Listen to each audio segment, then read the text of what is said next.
चलो, कल pituitary complete नहीं हुई थी ना? पिट्यूटरी कंप्लीट हो गई थी कल? पिट्यूटरी ग्लैंड कंप्लीट हुई थी? लास्ट बताओ। ग्रोथ हार्मोन हो गया था, गाइगेंटेशन करा दिया था, ठीक है। ए, पीछे क्या नाम है इसका? बैठो, तुरंत तुरंत बैठो, तुरंत 1 मिनट के अंदर।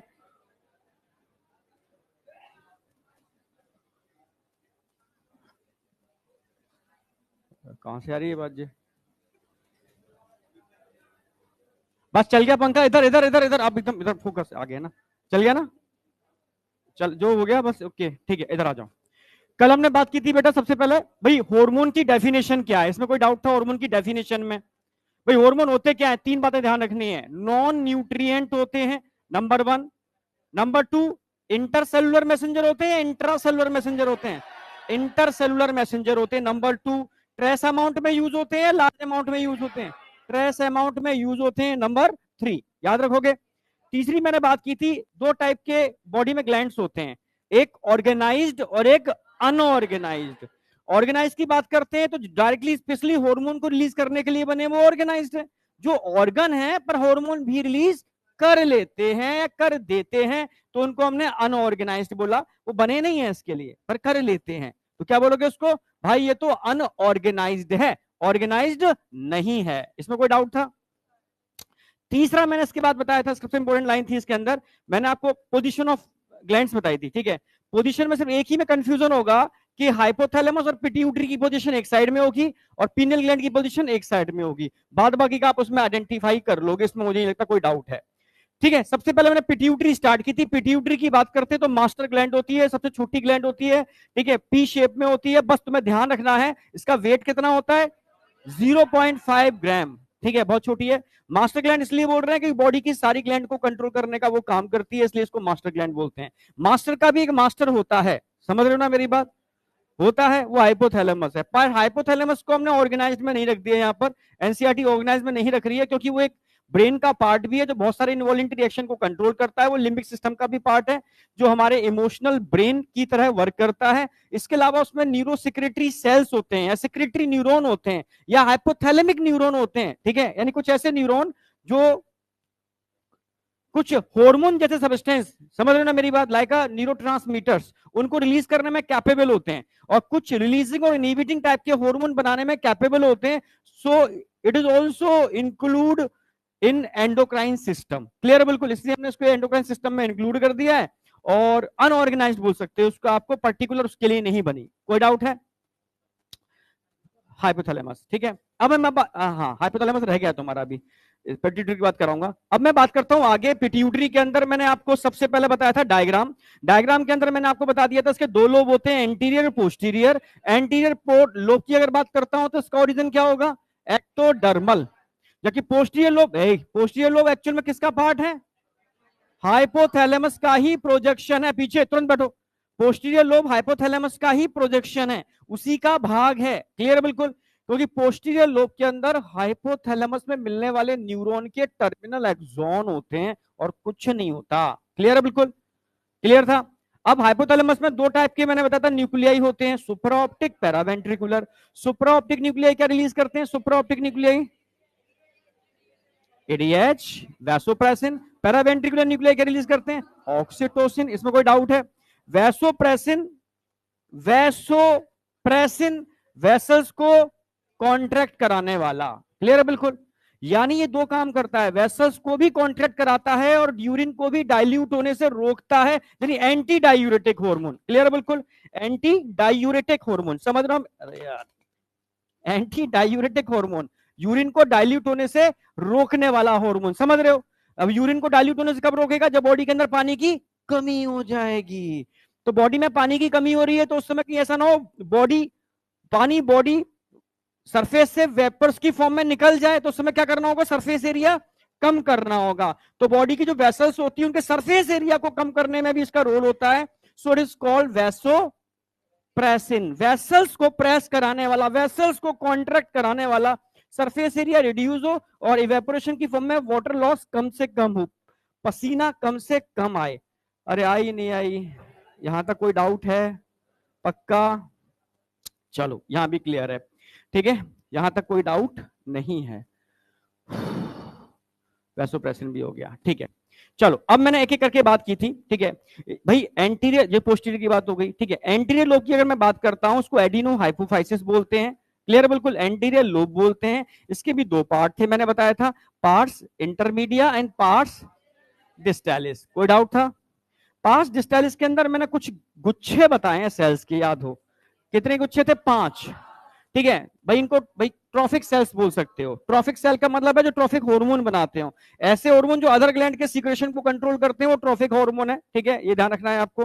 तो जैसे मैंने आपको बताया, इसमें सोमैटोट्रॉफिक सेल, थायरोट्रॉफिक सेल, ठीक है, गोनेडोट्रॉफिक सेल, लैक्टोट्रॉफिक सेल, कॉर्टिकोट्रॉफिक सेल, ठीक है, क्लियर है बिल्कुल। ये कुछ याद रहेंगे आपको, ठीक है। पार्ट्स इंटरमीडिएट किसका पार्ट है? एंटीरियर लोब का, पोस्टीरियर लोब का? एंटीरियर लोब का। इनफंडिबुलम किसका पार्ट है? पोस्टीरियर लोब का। ये आपको याद रखना है। कोई डाउट था? चलो फिर मैंने आपको बताया था कि जैसे सोमैटोट्रॉफ की बात करते हैं तो ग्रोथ हार्मोन निकालता है, थायरोट्रॉफ की बात करते हैं तो थायराइड स्टिमुलेटिंग हार्मोन निकालता है, क्लियर है बिल्कुल। कॉर्टिकोट्रॉफ की बात करते हैं तो दो हार्मोन निकालता है, एडिनो कॉर्टिकोट्रॉफिक हार्मोन और साथ में एक और बताया था मैंने, मेलानोसाइड स्टिमुलेटिंग हार्मोन, जिसका हमारे अंदर तो कोई रोल नहीं है। समझ रहे हो आप? समझ रहे हो? समझ रहे हो? रोल किसके अंदर होता है? जो अपना रंग बदलने में सक्षम होते हैं। हाँ, वो एक अलग बात है कि इंसान दुनिया का सबसे खतरनाक प्राणी है जो अपना रंग ऐसा बदलता है कि कोई देख ही ना पाए। नहीं आया क्या? हाँ, सबसे खतरनाक प्राणी है, बहुत खतरनाक, इससे खतरनाक कोई है ही नहीं। मैं मान के चलो, जिसमें शेर खतरनाक है, वो अगर खतरनाक है तो दिखता है, समझ रहे हो? ये ऐसा है जो दिखता ही नहीं है, समझ रहे हो ना?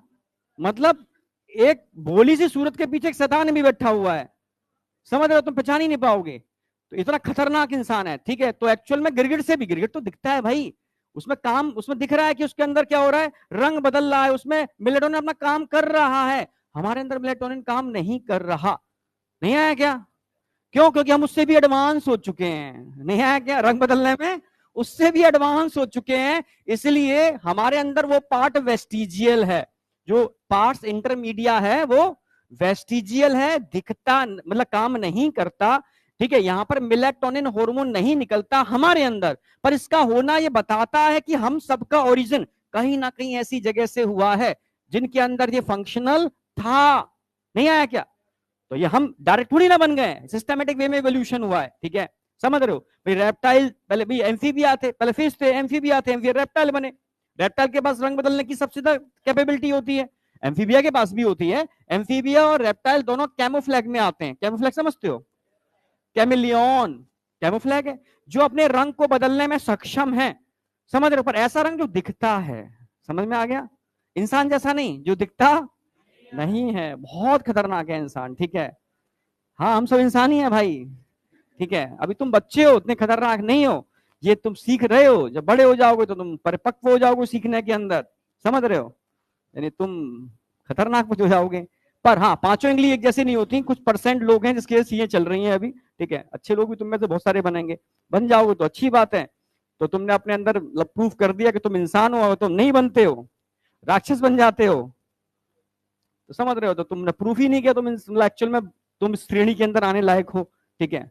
तो भाई भाई हम भी तो जानवर ही हैं, पर इंसान को अलग क्यों रखा गया? क्योंकि एक ऐसा एनिमल है जिसके पास ह्यूमिनिटी है। नहीं आया क्या? ह्यूमिनिटी आ गई तभी तो तुम इंसान बोला। अगर तुम इंसान की खाल में अगर भेड़ी ऐसी हरकत करते हो तो एक्चुअल में तुम इंसान नहीं हो। समझ में आ गया ना? तो ये ध्यान रखना है, कैमोफ्लैग इसलिए हमारे अंदर प्रॉपर्टी नहीं मिलती क्योंकि हम उससे भी एडवांस हो चुके हैं, पर पार्ट्स इंटरमीडिया हमारे अंदर मिलता है। नहीं आई? मेलानोसाइड स्टिमुलेटिंग हार्मोन निकलते हैं। इधर इधर कहां रहते हो तुम बेटा? इधर इधर ध्यान दो ना, ठीक है। अगर मेलानोसाइड स्टिमुलेटिंग हार्मोन की बात करता हूं तो हमारे अंदर मेलानिन पिगमेंट नहीं होते, स्टेबल होते हैं, बढ़ते घटते नहीं है, ठीक है भाई। जो गोरा है तो गोरा है, जो काला है सो काला है, ठीक है। ऐसा तो नहीं तुम लाल पीले नीले होते हो, नहीं होते ना। हाँ, इतना जरूर है तुम अपने को धोखा जरूर देते हो। सर कैसे? ठीक है, अगर रंग काला है तो तुम क्या यूज करोगे? फेयर एंड लवली, या ठीक है, फेयर एंड हैंडसम, वो क्या आती है, ऐसे आती है ना, हाँ जो भी है, वो धोखा है। पल के लिए, छोटे पल के लिए, क्योंकि ये क्रीम कुछ नहीं, तुम्हें लगेगा सब सुंदर तो हो जाते हैं, सुंदर नहीं होते हैं एक्चुअल में। कुछ पल के लिए जो मेलानिन पिगमेंट होते हैं वो क्या हो जाते हैं, स्कैटर्ड, अलग अलग दूर दूर दूर हो जाते हैं। जब कोई चीज थोड़ा अलग अलग दूर दूर हो जाएगी, डॉट दूर दूर हो जाएंगे, तो वो आपको ब्राइट लगेगी, पर कुछ पल के लिए, फिर थोड़ी देर में वो क्या हो जाते हैं, जहां थे वहीं आ जाते हैं, फिर तुम बस जैसे थे वैसे हो जाते हो। नहीं आए क्या? तो एक्चुअल में पल का धोखा है, समझ में आया? पल भर का धोखा है और कुछ भी नहीं है, स्टेबिलिटी कुछ भी नहीं है। इसको रंग बदलना नहीं कहते, सिर्फ मेलानिन पिगमेंट जो आपके स्टेबल हैं उनको डेंस हो जाना और वापस वापस स्कैटर्ड हो जाना, थोड़ा सा दूर दूर हो जाना, बस इतना ही काम करती हैं ये चीजें। और आपके मेलानिन पिगमेंट को कम नहीं करेंगी, आपको गोरा नहीं कर देंगी, समझ रहे हो? बस कंपनियां दिखा दिखा करके पैसा कमा रही हैं और आप पैसा लुटा रहे हो। नहीं आया क्या? यही है बस, ठीक है। चलो वापस, यहां तक कोई डाउट है? अब हाँ, अरे तुम मेलानिन, वो ट्रीटमेंट है, ठीक है, वो तुमने मेलानिन पिगमेंट को ही मतलब खत्म कर दिया, इससे स्किन कैंसर होने की प्रोबेबिलिटी बढ़ जाएगी। हाँ, लेजर से तो डैमेज करोगे उसको, सेल्स को, ठीक है, जो मेलानिन पिगमेंट जो मेंटेन कर रहे हैं उस सेल को डैमेज कर दिया, ठीक है, बट डेंजरस। इतने भी ट्रीटमेंट आ रहे हैं आज की डेट में, सब बहुत डेंजरस है, ठीक है, स्किन कैंसर प्रोड्यूस कर देते हैं, समझ रहे हो? मतलब पर क्या करें, ठीक है, वो आजकल वो इंजेक्शन आते हैं ना, वो इंजेक्शन, वो जैसे बूढ़े हो जाते हैं, क्या कहते हैं इंजेक्शन को, स्किन में पंच करा देते हैं, एकदम स्किन टाइट हो जाती है, क्या बोलते हैं उसको? हाँ, ब्यूटॉक्स, ब्यूटॉक्स, ठीक है। इसके इतने खतरनाक साइड इफेक्ट हैं भाई, मैं क्या बताऊं, ठीक है, पर लोग करा रहे हैं, समझ रहे हो? बूढ़े हो गए तो जवान दिखना है उनको, टेम्परेरी, तो करा रहे हैं, क्या करें? ब्यूटॉक्स, क्या बोला? ब्यूटॉक्स क्या बोला था? हाँ, ब्यूटॉक्स, ठीक है। अरे छोड़ो, इधर आ जाओ। अब लो, तुम एक काम करो अभी, एक काम करेगी? ऐ सुन लो क्या कह रही है वो।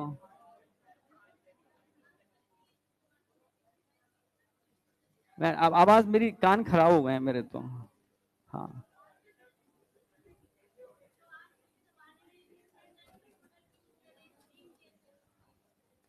केयर नहीं कर रहे हैं, बर्बाद कर रहे हैं।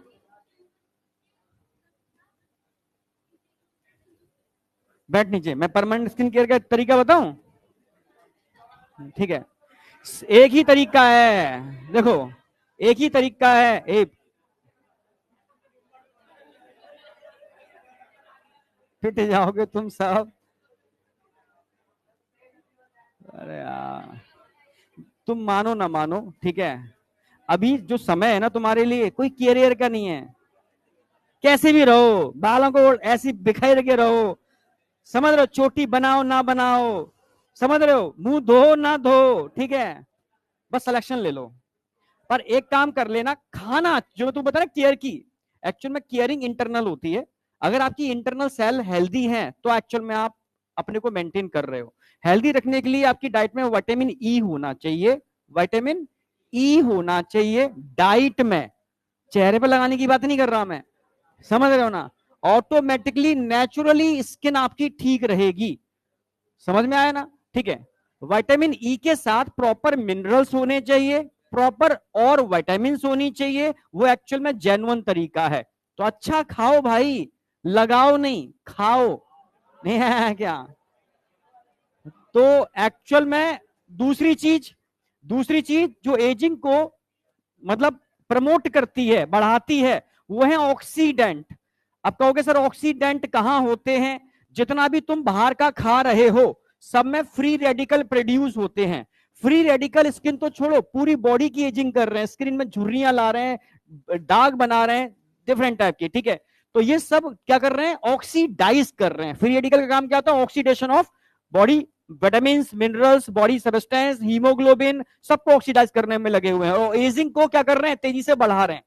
तो आपको क्या करना पड़ेगा? डाइट के अंदर विटामिन ई के साथ साथ एंटीऑक्सीडेंट ऐड करने पड़ेंगे, और ऐसा कर लोगे तो तुम धीरे धीरे धीरे धीरे मेंटेन रहोगे, जवान बने रहोगे। समझ में आया नहीं आया? ये तरीका है सही तरीका, बाद बाकी का सब भ्रम है। हाँ,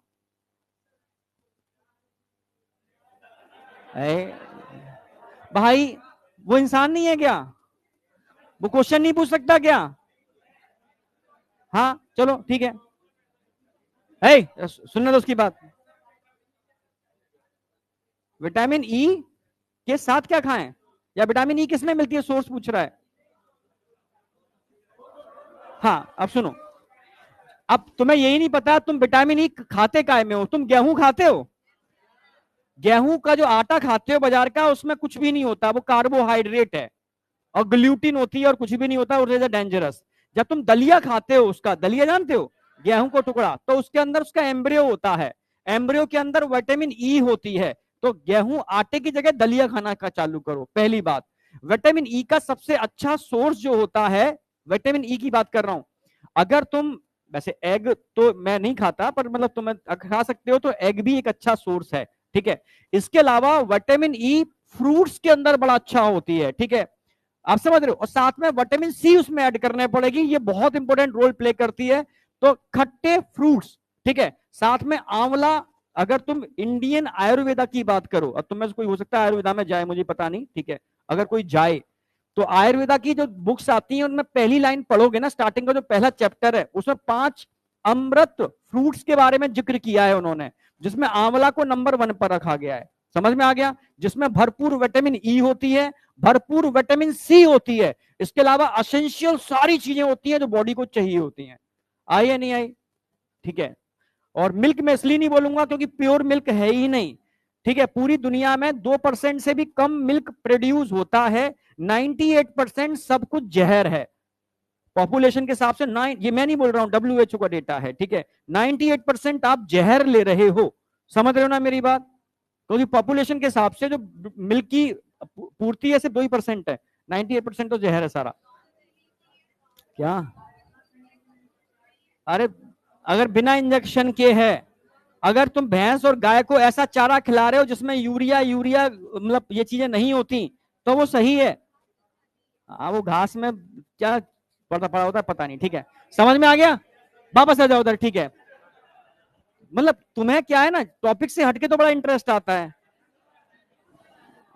मैं जब भी यूट्यूब पर कंटेंट बनाना जाता हूं तो मैं देखता हूं लाइक भी नहीं होते हैं, व्यू भी कम होते हैं, लाइव में भी कम लोग आते हैं, ठीक है, पर जैसे कोई फालतू कंटेंट डाल दे वहां पर लाखों एकदम लाइव आना चालू हो जाते हैं, कोई भी फालतू करना काम चालू कर दो, ठीक है। तो मतलब लोगों की पता नहीं मेंटलिटी क्या है, जो भी है, ठीक है, वापस आ जाओ।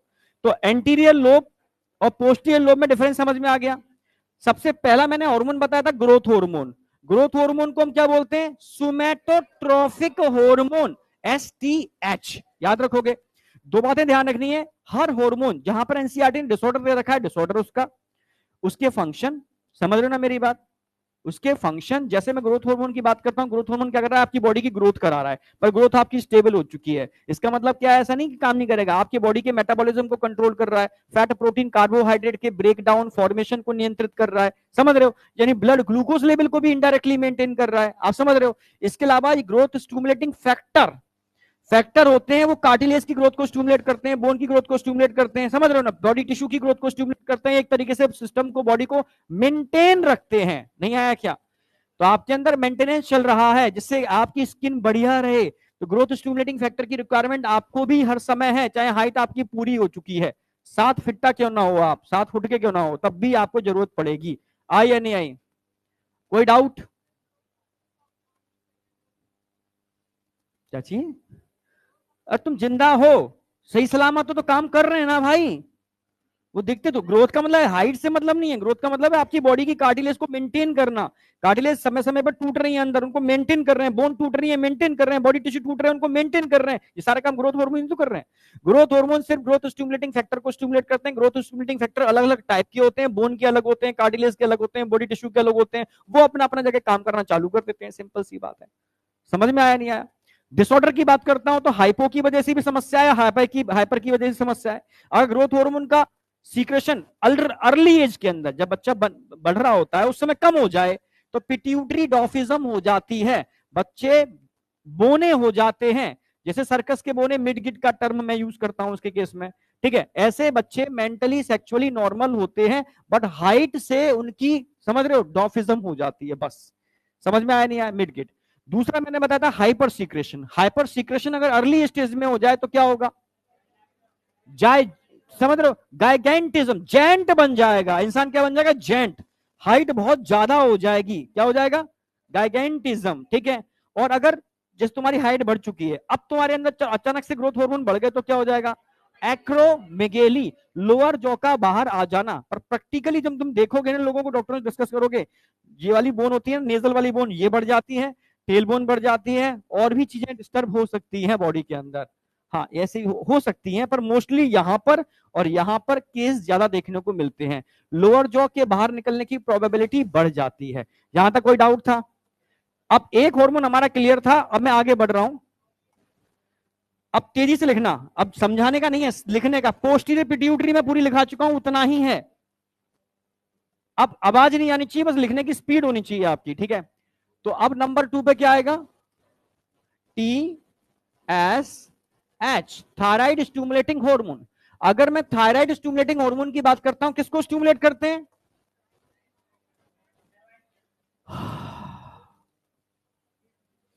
किसको स्टिमुलेट करते हैं,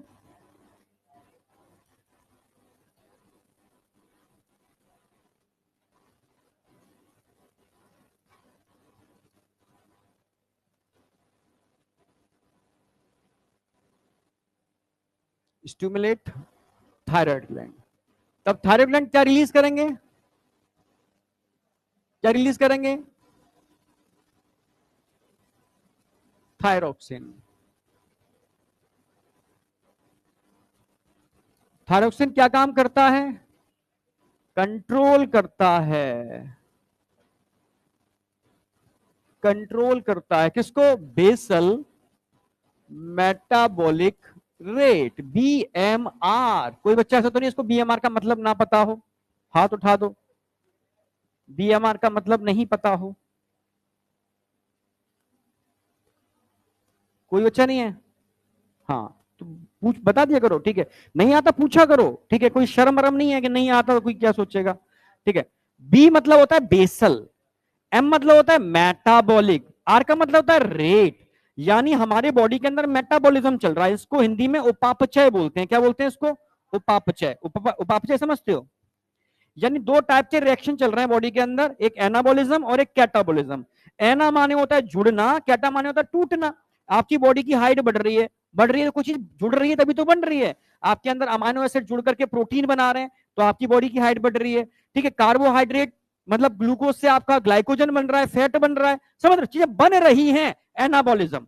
और एनर्जी के लिए चीजें टूट भी तो रही हैं, मेटा नहीं, कैटाबॉलिज्म। कैटा, कैटा माने टूटना, एना माने जुड़ना। कॉमन दोनों कॉमनली कॉमनली क्या बोलेंगे, मेटा। मेटा दो प्रकार का होता है, कैटा और एना। एना जुड़ना, कैटा टूटना। नहीं आया क्या, कैसे याद रखोगे, कैटा, कैटा सी से लिखते ना, सी, सी मतलब माइनस, एना ए मतलब प्लस। जो जोड़ रहा है, बना रहा है, एनाबॉलिज्म है, तोड़ रहा है, कैटाबॉलिज्म है। जैसे एनोड कैथोड याद करवाते हैं ना हम, हाँ तो ऐसे याद रखना है। दोनों को मिला दोगे तो मेटाबॉलिज्म बोलेंगे। अगर मैं इस मेटाबॉलिज्म की बात करता हूं तो एक कांस्टेंट रेट से बॉडी के अंदर चल रही है। जिनके अंदर बहुत तेज चल रही है वो सूखे के सूखे हैं, समझ रहे हो ना, कितना भी खिला दो उनको लगेगा ही नहीं। जिनके अंदर ये स्लो रेट से चल रही है उनको एक रोटी खिलाओ तब भी एकदम तंदुरुस्त हो जाते हैं। नहीं आया क्या, वो परेशान है यार, खाने का मजा ही नहीं ले पाते, समझ रहे हो, हर जगह डाइटिंग करनी पड़ती है। समस्या दोनों के सामने है। एक वो है सर खा खा के परेशान हो चुके हैं, पर हम कहाँ जा रहा है पता ही नहीं लग रहा कहाँ जा रहा है, समझ रहे हो, सर कुछ ऐसा बताओ कि सही हो जाए। तो सिंपल है, एक के अंदर मशीनें बहुत तेजी से चल रही हैं, एक में मशीनें स्लो चल रही हैं, समझ रहे हो। जिनमें तेजी से चल रही है उसके अंदर जो भी खा रहे हो हीट की फॉर्म में कन्वर्ट होकर बर्बाद हो रहा है। जिनमें स्लो चल रही है वो थोड़ा भी खा रहे हो तुरंत वो यूटिलाइज ही नहीं कर पा रहा, तो बॉडी उसको फैट में कन्वर्ट कर देती है, सिंपल सी बात है, समझ रहे हो। तो इनका एक दर है, दर मतलब रेट, रेट का मतलब है उनका एक कांस्टेंट चलने का, समझ रहे हो, तरीका। तो बीएमआर बेसल मेटाबॉलिक रेट, जो आपके एना और कैटाबॉलिज्म की साइकिल्स हैं उनको कंट्रोल करना। नहीं आया क्या, आ गया ना, इसको मेटाबॉलिज्म बोलते हैं। या बीएमआर आ गया तो इसकी चलने की दर, रेट। तो रेट ना ज्यादा हो ना कम हो, तो ये किस पर डिसाइड करता है, थायरोक्सिन पर डिसाइड करता है, ठीक है। अगर किसी के अंदर बीएमआर कम है तो हो सकता है थायरोक्सिन का सीक्रेशन कम हो रहा हो, जिसमें बीएमआर ज्यादा है था हो सकता है थायरोक्सिन का लेवल ज्यादा बढ़ रहा हो, समझ रहे ना मेरी बात। कम को ज्यादा, ज्यादा को कम, एक ही तरीका है, ग्लैंड पर काम करना है। किस पर काम करना है? ग्लैंड्स के ऊपर। जिम जाने से सिर्फ मसल्स पर काम होता है और योगा करने से ग्लैंड पर काम होता है। योग जितने भी होते हैं वो ग्लैंड को स्ट्रॉन्ग करते हैं, एक्सरसाइज जितनी भी होती है वो मसल्स को स्ट्रॉन्ग करती हैं। दोनों का कॉम्बिनेशन करोगे तो मसल्स और ग्लैंड दोनों स्ट्रॉन्ग रहेंगी। सिंपल सी बात है। आई या नहीं आई? ये तरीका है। आई या नहीं आई? हाँ, कुछ आसन ऐसे होते हैं जो स्पेशली इसी पर काम करते हैं, जो उसके लेवल को मेंटेन कर लेते हैं। ठीक है, अब आ जाओ, यहां तक कोई डाउट है? हाँ, मतलब कांस्टेंट मेटाबॉलिक रेट को कांस्टेंट करना, मेंटेन करना, समझ रहे हो? यहां तक कोई डाउट है? अब अगला एक हार्मोन आ जाओ उसके अलावा, बोलते तो जाओ अगला हार्मोन का नाम। Adeno adeno corticotrophic hormone, ACTH. क्या काम करता है? ACTH, adeno corticotrophic hormone. ये स्टिमुलेट करता है एड्रिनल कॉर्टेक्स को। किसको स्टिमुलेट करेगा? स्टिमुलेट करेगा एड्रिनल कॉर्टेक्स। ये पूरे डिटेल में पढ़ाऊंगा एड्रिनल कॉर्टेक्स को। ये तो अभी शॉर्ट फॉर्म लिख रहा हूं, फिर तो मैं डिटेल में सबको पढ़ा, एक एक ग्लैंड को डिटेल में पढ़ने वाले हैं। कॉर्टेक्स से कौन से हार्मोन निकलते हैं? कॉर्टिसोल। क्या रिलीज करेगा ये? कॉर्टिसोल। बहुत इंपॉर्टेंट हार्मोन है कॉर्टिसोल। एंटी स्ट्रेस हार्मोन भी कहते हैं इसको। ठीक है, आप समझ रहे हो? बहुत सारे काम करता है, इसके सारे फंक्शन में लिखाऊंगा। इसको एंटी स्ट्रेस हार्मोन भी कहते हैं। फैट, प्रोटीन, कार्बोहाइड्रेट के मेटाबॉलिज्म को भी कंट्रोल करता है। ये एक तरीके से मतलब बहुत सारे लाइफ सेविंग हार्मोन भी कहते हैं इसको। बहुत सारे नाम है इसके, बहुत सारे काम है। ठीक है, तो फंक्शन तो इसको मैं आगे बताऊंगा ही। ठीक है, बहुत सारे काम है इसके। तो कॉर्टिसोल, इसको आप एंटी स्ट्रेस हार्मोन बोल सकते हो, एंटी स्ट्रेस हार्मोन। इसके बहुत सारे फंक्शन है जो मैं अभी अगली ग्लैंड में लिखाने ही वाला हूं। ठीक है, अच्छा अगला बताओ। मेलानोसाइट स्टिमुलेटिंग हार्मोन छोड़ो उसको, उसमें तो बस वेस्टिजियल है। अच्छा, लैक्ट उसको मैं अलग लेता हूं। ठीक है, पीआरएल की बात कर रहा हूं। पीआरएल, प्रोलैक्टिन हार्मोन जानते हो ना? प्रोलैक्टिन, प्रोलैक्टिन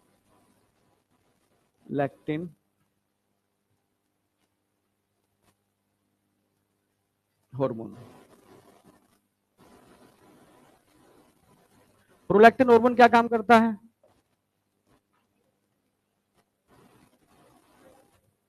दो काम करता है। एक तो development of memory gland, development of memory gland,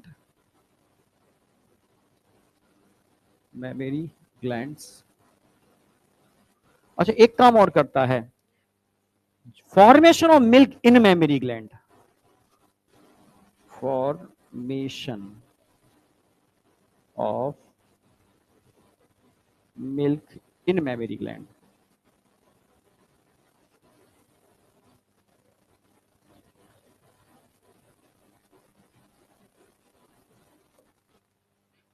इसीलिए भाई यहां पर मेमोरी ग्लैंड का डेवलपमेंट करा, so it is called mammotrophic hormone. क्या बोलेंगे इसको?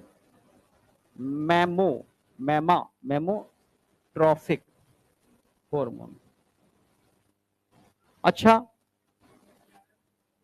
PRL, prolactin hormone. प्रोलैक्टिन बोलेंगे, प्रोलैक्टिन के शॉर्ट फॉर्म पीआरएल है। प्रोलैक्टिन इसका टर्म ही है, प्रोलैक्टिन। ठीक है, आप समझ रहे हो? प्रोलैक्टिन पूरा ये टर्म ही है। ठीक है, इसको इस तरीके से लिखते ही हैं। अच्छा, इसको भाई जनरेशन ऑफ मिल्क, तो लैक्टोजेनिक हार्मोन भी बोल सकते हैं इसको। क्या बोलोगे? Lactogenic hormone. यानी समझ रहे हो, लैक्टोज का मिल्क का जनरेशन करा रहा है, फॉर्मेशन करा रहा है। वैसे एक इनिबिशन भी है, पर इनिबिशन अभी छोड़ो क्योंकि जीएनआरएच नहीं बताया मैंने अभी। 2 ही मिनट याद रखो, इसको लिख लिया। अब मैं आगे बात करूंगा। 1 मिनट, अपना जगह है क्या?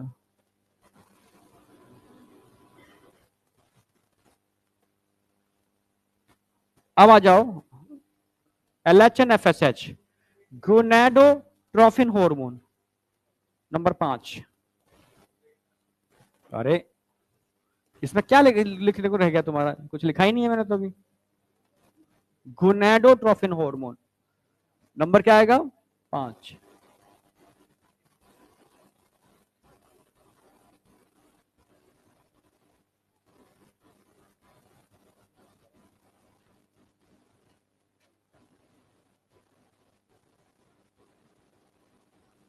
गुनेडो, गुनेडो माने क्या होता है? गुनैड्स।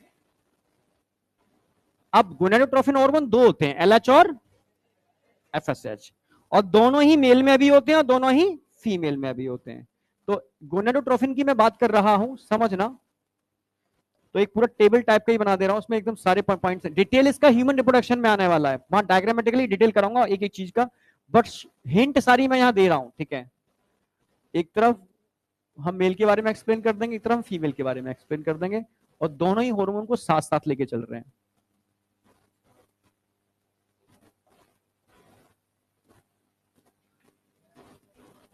गोनेडोट्रोफिन, गोनेडोट्रोफिक भी बोल सकते हो, मेल एंड फीमेल।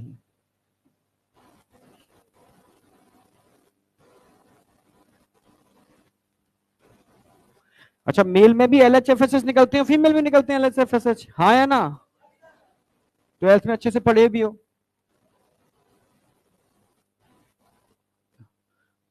फीमेल में भी एलएचएफएसएच निकलेंगे, तो मैं यहां भी एक्सप्लेन करूंगा इनको सारे फंक्शन में। देखो अगर पढ़े हो तो समझ में तो आ जाएगी डिटेल, फिर भी मैं आपको अभी आगे ह्यूमन रिप्रोडक्शन बताने वाला हूं। तो इधर हम लिखते हैं मेल के अंदर एलएच ल्यूटिनाइजिंग हार्मोन क्या काम करता है, फीमेल के अंदर एफएसएच, सॉरी मेल में ही एफएसएच फॉलिकल स्टिमुलेटिंग हार्मोन, ये क्या काम करता है। ऐसे ही फीमेल में एलएच, पहले एफएसएच की बात करता हूं, एफ एस एच क्या काम करता है, फॉलिकल स्टिमुलेटिंग हार्मोन, ठीक है। फिर एलएच ल्यूटिनाइजिंग हार्मोन क्या काम करता है, आई या नहीं आई, आ रही है ना? अगर अगर एलएच की बात करूं, समझना, मेल की टेस्टीज में कुछ स्पेशल टाइप के सेल्स होते हैं, लिडिक सेल्स। कौन से सेल्स? लिडिक सेल्स कहां होते हैं? टेस्टीज। लिडिक सेल्स इन टेस्टीज, समझना, लिडिक सेल टेस्टीज में होते हैं। तो एलएच क्या काम करता है? लिडिक सेल, एलएच क्या काम करता है? इन लिडिक सेल को स्टूमुलेट करता है। इन्हीं लिडिक सेल को क्या करेगा? स्टूमुलेट करेगा कि भाई एक्टिव हो जाओ, और तुरंत ही लिडिक सेल एक हार्मोन निकालना चालू कर देते हैं, इसको मेल सेक्स हार्मोन बोलते हैं। क्या होगा? टेस्टोस्टेरोन, एंड्रोजन बोल सकते हो commonly, androgen is a common, androgen. कौन सा एंड्रोजन? तब ध्यान रखना है, टेस्टोस्टेरोन। क्योंकि मार्केट में जो टेस्टोस्टेरोन आ रहा है, एंड्रोजन आ रहा है, वो DHEA है, जानते हो ना? जितने भी स्टेरॉइड्स इंजेक्शन आते हैं, जितने भी आज के टैबलेट्स आ रहे हैं, जितने भी जो जिमर्स हैं एकदम मतलब खतरनाक, जो एकदम भीमकाय हो जाते हैं अचानक से, मूवीज में जितने भी एक्टर्स हैं, अचानक कोई मूवी बनानी है तो इनको एकदम बॉडी चाहिए बहुत ज्यादा, तो वो सब यूज करते हैं, ठीक है, एंड्रोजन, DHEA जो मैं आगे बताऊंगा। तो टेस्टोस्टेरोन करता क्या है? बहुत सारे काम है टेस्टोस्टेरोन के, पर यहां पर जो एनसीईआरटी बताना चाह रही है वो है स्पर्मेटोजेनेसिस। तो बहुत सारे काम है, ठीक है, it is a male sex hormone.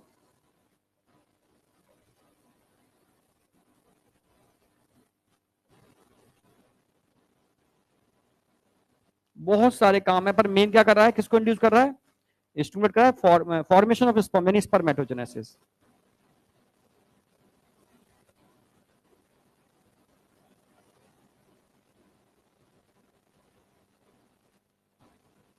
ठीक है, अगर मैं एफएसएच की बात करूं, एफएसएच किन सेल को स्टिमुलेट करता है? एफएसएच, एफएसएच किसको स्टिमुलेट करता है? मेल में सर्टोली सेल, सर्टोली सेल्स कहां पर होते हैं? इन टेस्टीज।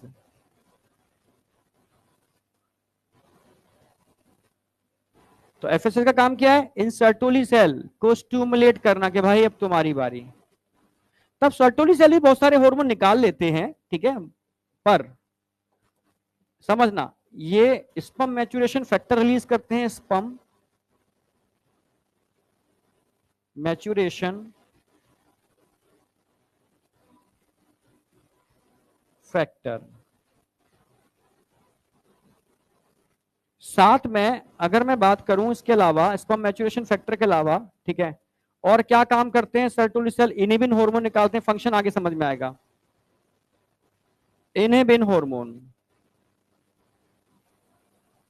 ये आगे पढ़ाऊंगा क्या काम करता है। एटसेट्रा लिख रहा हूं कि और भी चीजें रिलीज करते हैं जो ह्यूमन रिप्रोडक्शन में हम बताने वाले हैं, ठीक है। मेल सेक्स हार्मोन के अलावा ईटीसी लिख देता हूं, यानी बहुत सारी चीजें हैं जो रिलीज करते हैं, पर यहां पर स्पर्म का फॉर्मेशन ये कराते हैं और मैच्यूरेशन ये कराते हैं, ठीक है। अब फीमेल में आ जाओ। फीमेल में एफएसएच क्या काम करता है, फॉलिकल स्टिमुलेटिंग हार्मोन, जरा बताओ। डेवलपमेंट ऑफ फॉलिकल, भाई फॉलिकल स्टिमुलेटिंग हार्मोन तो क्या काम करेगा, डेवलपमेंट ऑफ,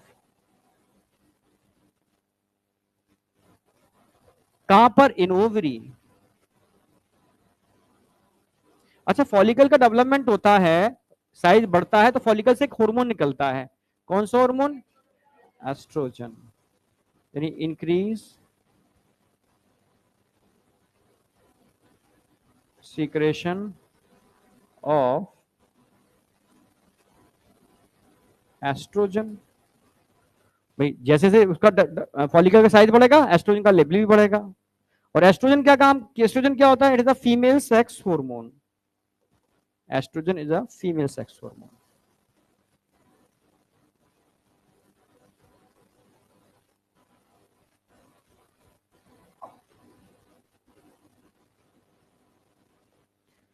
अच्छा, एलएच क्या काम करेगा, एलएच ल्यूटिनाइजिंग हार्मोन, नाम ही है LH, luteinizing hormone, formation of corpus luteum, corpus luteum बनाना, यानी क्या करेगा, नंबर वन, ओव्यूलेशन।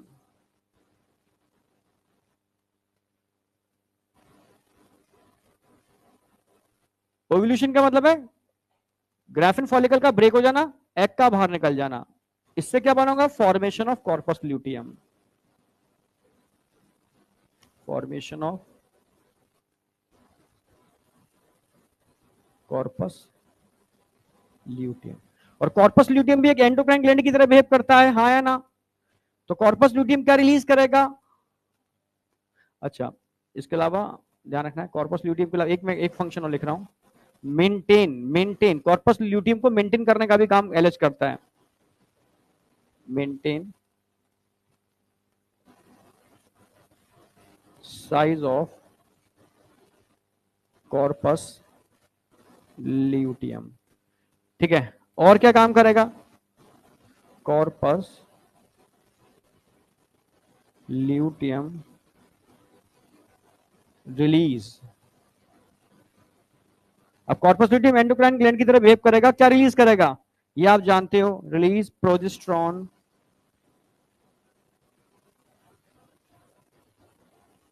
एस्ट्रोजन,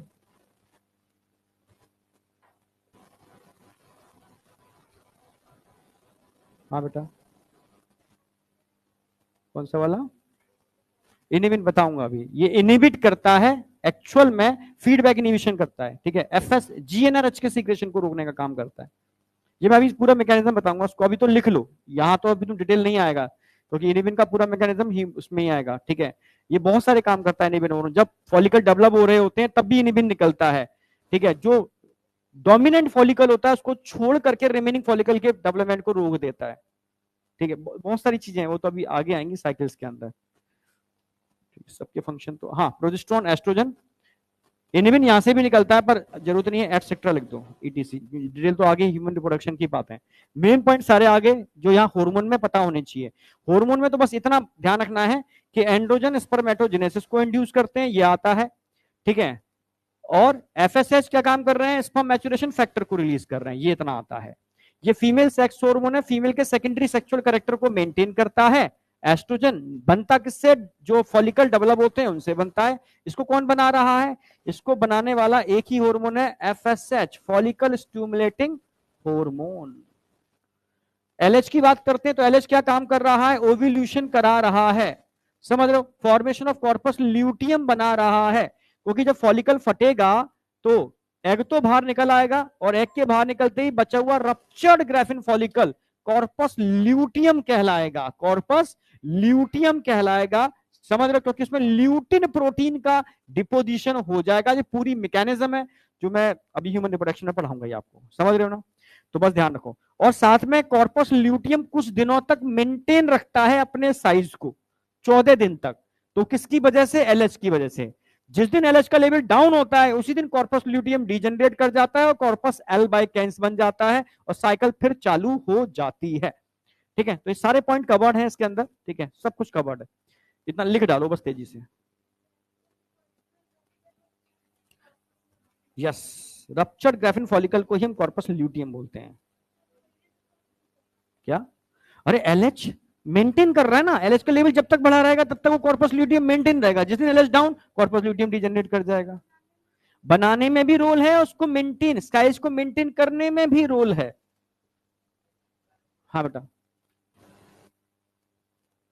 जोर से बोला कर।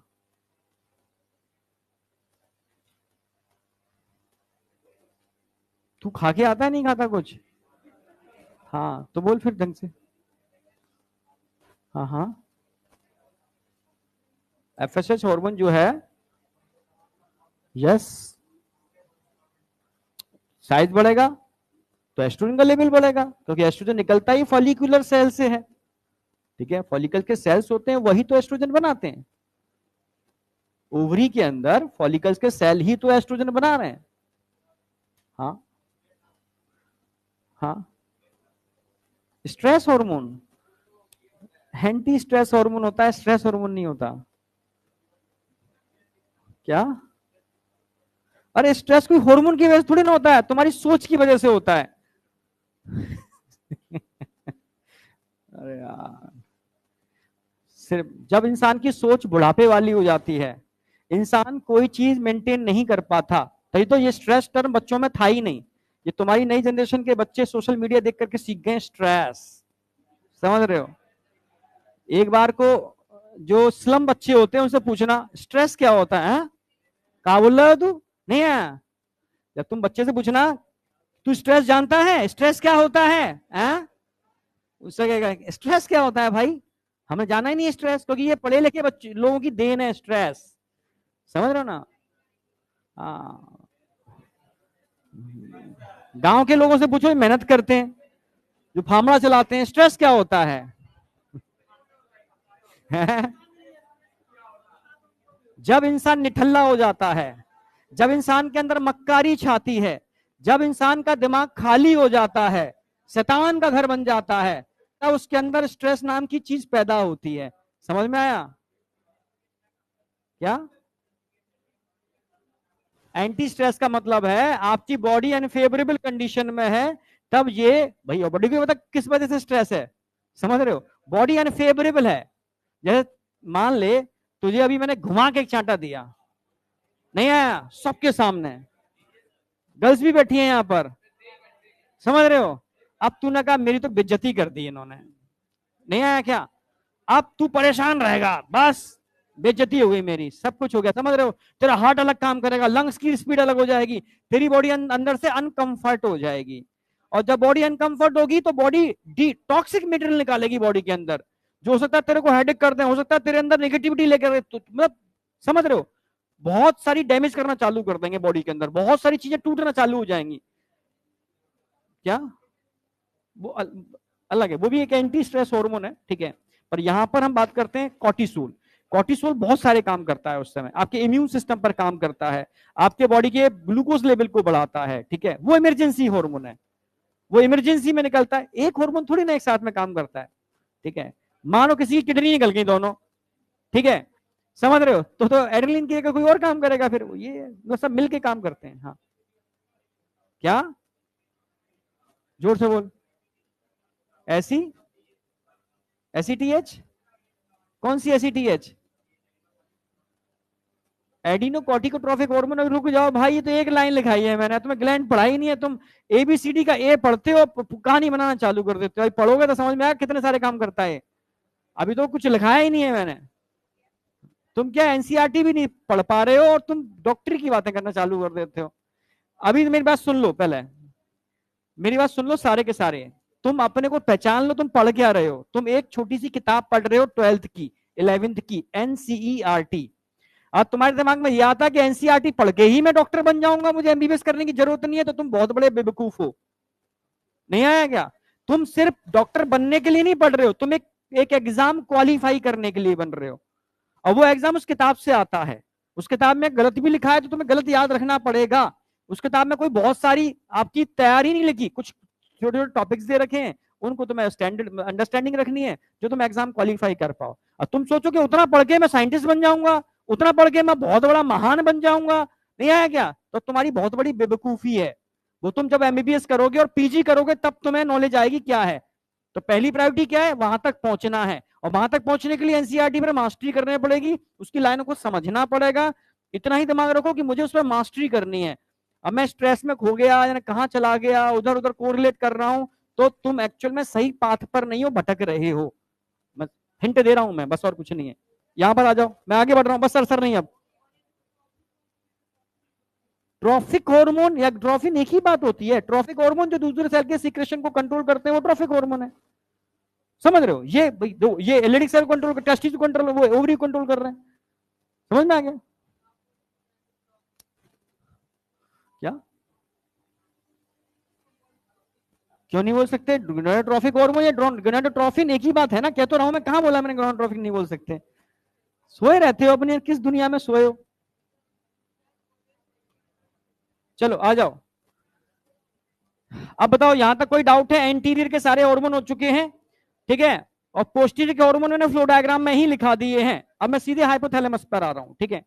हाइपोथैलेमस दो टाइप के हार्मोन रिलीज करता है। हाइपोथैलेमस में ब्रेन वाला पार्ट पढ़ा चुका हूं, डाइनसेफेलॉन के नीचे होता है। लिम्बिक सिस्टम पढ़ा चुका हूं, कोई डाउट है? अब मैं यहां पिट्यूटरी वाला पार्ट पढ़ाऊंगा, ठीक है। हाइपोथैलेमस में सिक्रेटरी न्यूरॉन्स होते हैं। क्या होते हैं? सिक्रेटरी न्यूरॉन्स, या न्यूरो सिक्रेटरी सेल, या हाइपोथैलेमिक न्यूरॉन, ठीक है। हाइपोथैलेमस रिलीज,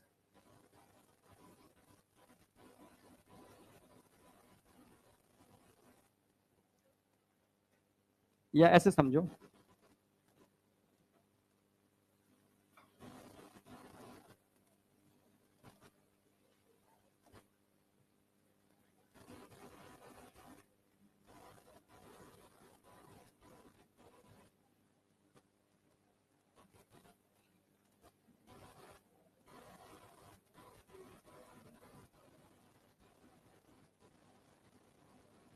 हाइपोथैलेमिक न्यूरॉन्स जो होते हैं,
hypothalamic neuron control anterior pituitary bye releasing and inhibiting hormone.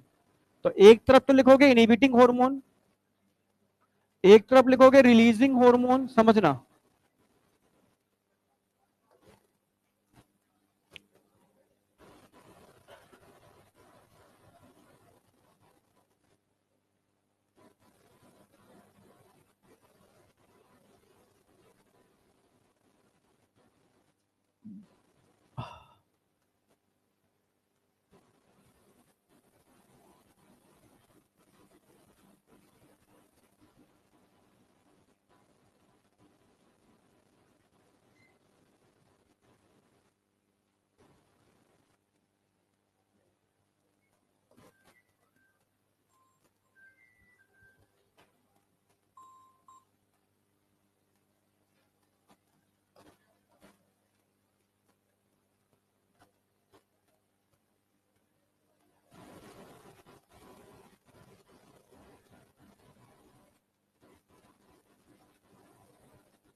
अब इधर आ जाओ,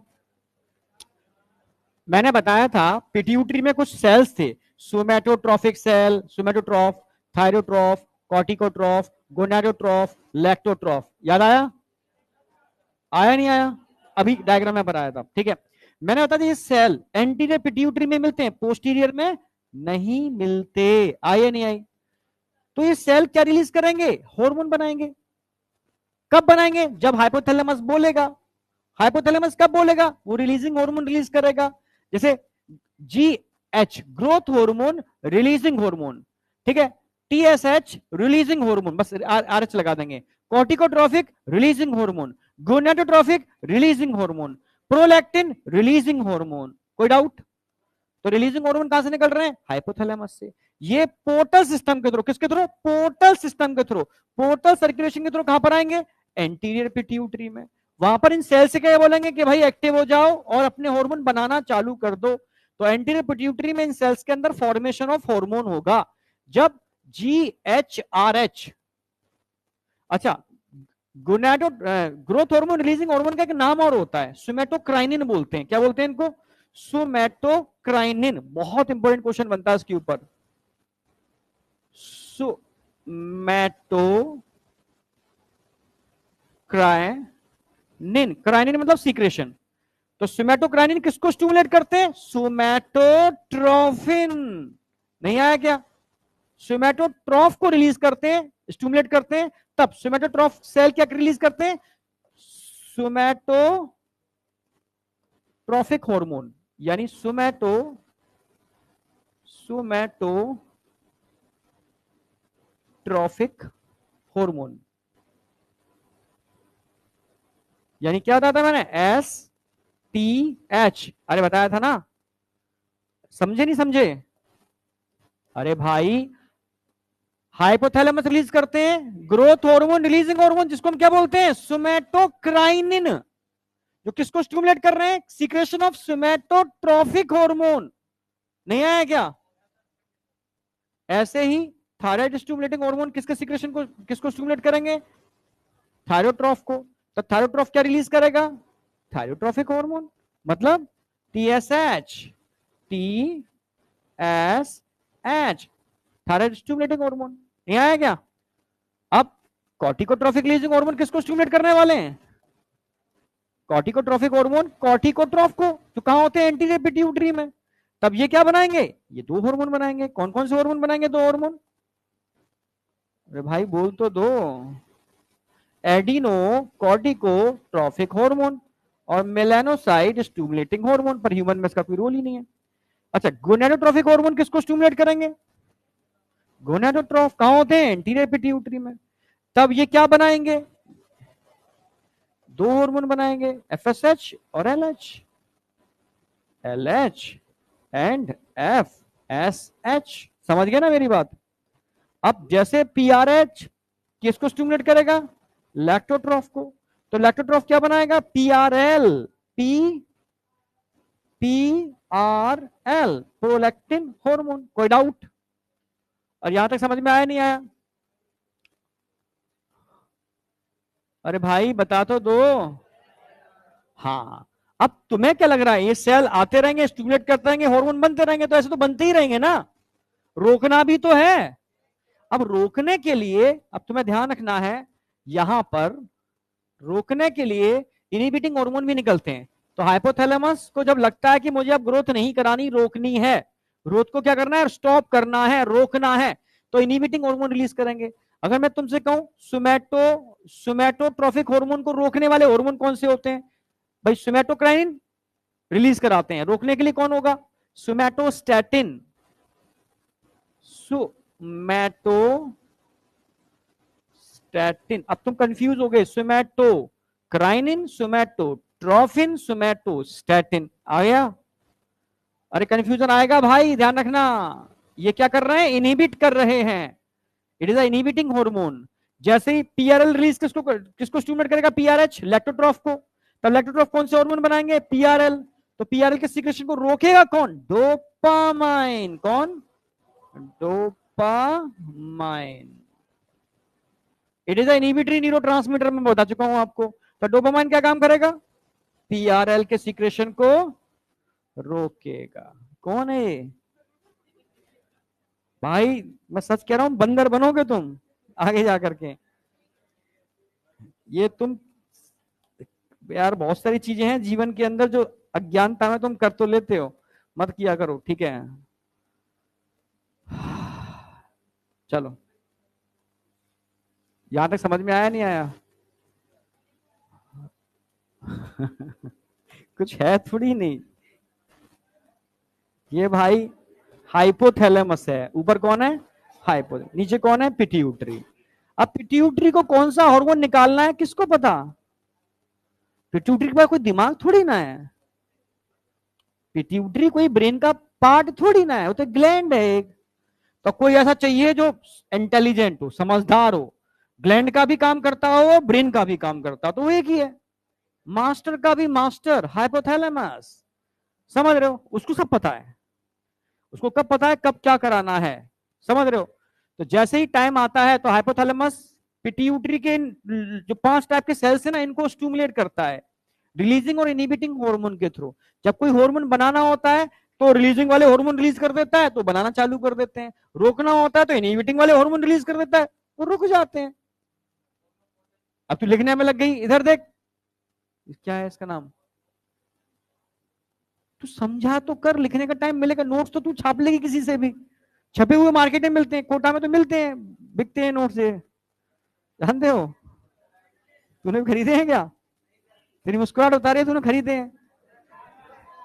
हाँ देखा, जैसे बिकते बोला तुरंत हंस पड़ा है। आंखें बोलती हैं भाई, समझ रहे हो? पढ़ने वाला चाहिए, देखने वाला चाहिए, मैं आंखें देख के पहचान लेता हूँ। समझ में आया? हाँ, कोटा में तो बिकते हैं नोट्स ये वाले, ठीक है? समझ रहे हो? चाहे वो तुम किसी ब्रांड में पढ़ रहे हो, नोट जरूर बच्चा खरीद के रख लेता है मेरे, ठीक है? समझ रहे हो? क्योंकि कौन बनाएगा? एमडिसन ने बना के बढ़िया राइटिंग में छाप के दे दिए हैं। ये दुकानदार क्या करते हैं, उनको फॉर्मेट में कन्वर्ट कर देते हैं कि भाई किस टीचर जिस चीज के ये इतना पैसे, उठा के पैसे दिए, पूरा गट्ठा लेकर चले आए, खरीद लेके चले आए, ठीक है? मतलब तुम सोचो, जो बच्चा नोट्स नहीं बना पा रहा है वो क्या खाक मेहनत करेगा एमबीबीएस में? ठीक है, सब काम छोड़, ये तो सिर्फ एक अपना मन का भ्रम है। एमबीबीएस, तुम्हारी जो मेहनत होती है ना, वो तुम्हारी इसलिए कराई जाती है मेहनत, तुम वहां जाके एक्चुअल में ये मेहनत नहीं है। ये एक्चुअल में तुम 10% भी मेहनत नहीं कर रहे हो, 5% भी नहीं कर रहे हो शायद, समझ रहे हो? एक्चुअल में 95% मेहनत तुम्हें ड्यूरिंग एमबीबीएस करनी है। तो तुम वहां वही मेहनत कर पाएगा जो यहाँ कम से कम इतनी मेहनत तो कर ले।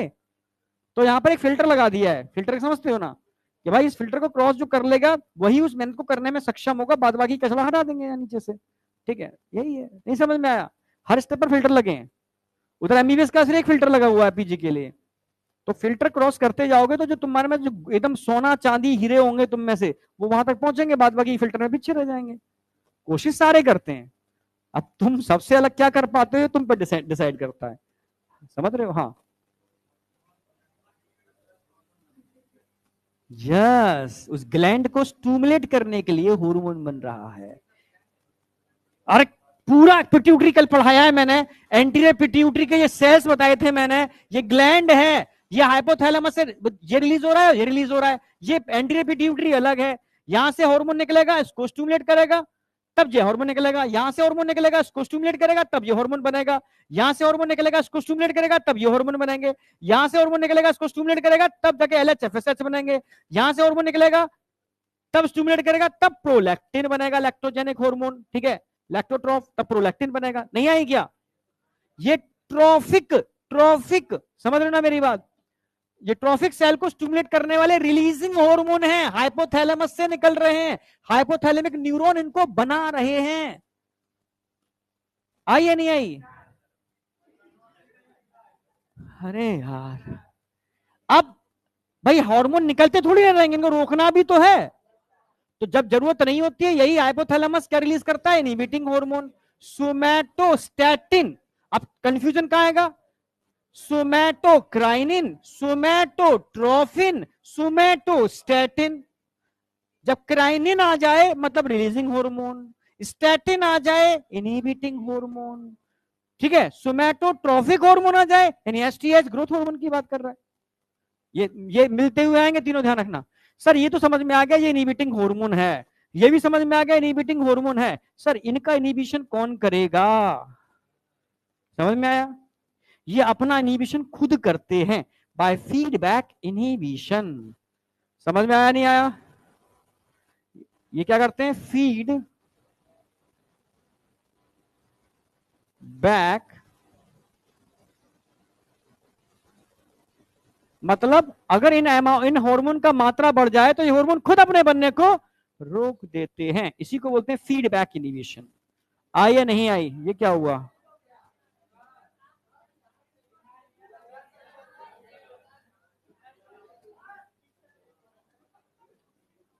अरे इधर भी क्या?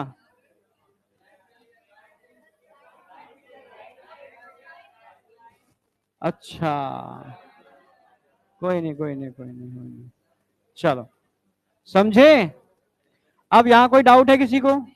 हटा रहा हूं मैं। कितने बच गए? तो देख ले, तब भी लिख रही थी, अब भी लिख, लिख जल्दी लिख। हाँ हाँ बेटा बेटा, हाँ हाँ, क्या ना बेटा, पोस्टीरियर पिट्यूटरी तो हाइपोथैलेमस ही है। हाइपोथैलेमिक न्यूरॉन दो टाइप के होते हैं, एक तो हाइपोथैलेमिक न्यूरॉन जो पोस्टीरियर पिट्यूटरी को ही बना रहे हैं, एक हाइपोथैलेमिक न्यूरॉन जो एंटीरियर पिट्यूटरी के सीक्रेशन को कंट्रोल कर रहे हैं। समझ रहे हो? तो जो कंट्रोल, क्योंकि एंटीरियर पिट्यूटरी का नियंत्रण होता है, क्योंकि एंटीरियर पिट्यूटरी के हार्मोन वहीं बनते हैं, पोस्टीरियर पिट्यूटरी का कोई नियंत्रण नहीं होता, क्योंकि posterior pituitary is a part of hypothalamus. नहीं आया क्या? मैं अपने को थोड़े नियंत्रित करूंगा, मैं तुम्हें नियंत्रित करूंगा। समझ रहे हो? तो मेरा एक हाथ तुम्हें नियंत्रित करता है, और अपना तो मेरा खुद का अपना ही पार्ट है। नहीं समझ में आया? Posterior pituitary is a part of hypothalamus. क्या चीज? ऑक्सीटोसिन अलग होता है, डोपामिन अलग होता है। ऑक्सीटोसिन स्टिमुलेटिंग हार्मोन है जो स्मूथ मसल्स में कॉन्ट्रैक्शन कराता है, डोपामिन इनहिबिटिंग हार्मोन है जो बॉडी के अंदर बहुत सारी जगह इनहिबिशन का काम करता है। पर कुछ जगह डोपामिन की ऐसी होती है ब्रेन में जो हाईली एक्साइटेटिंग होती है, कुछ रिसेप्टर्स होते हैं जो अक्सर कर मैं बात करता हूं, जो ड्रग्स से पढ़ाऊंगा मैं आपको। ठीक है,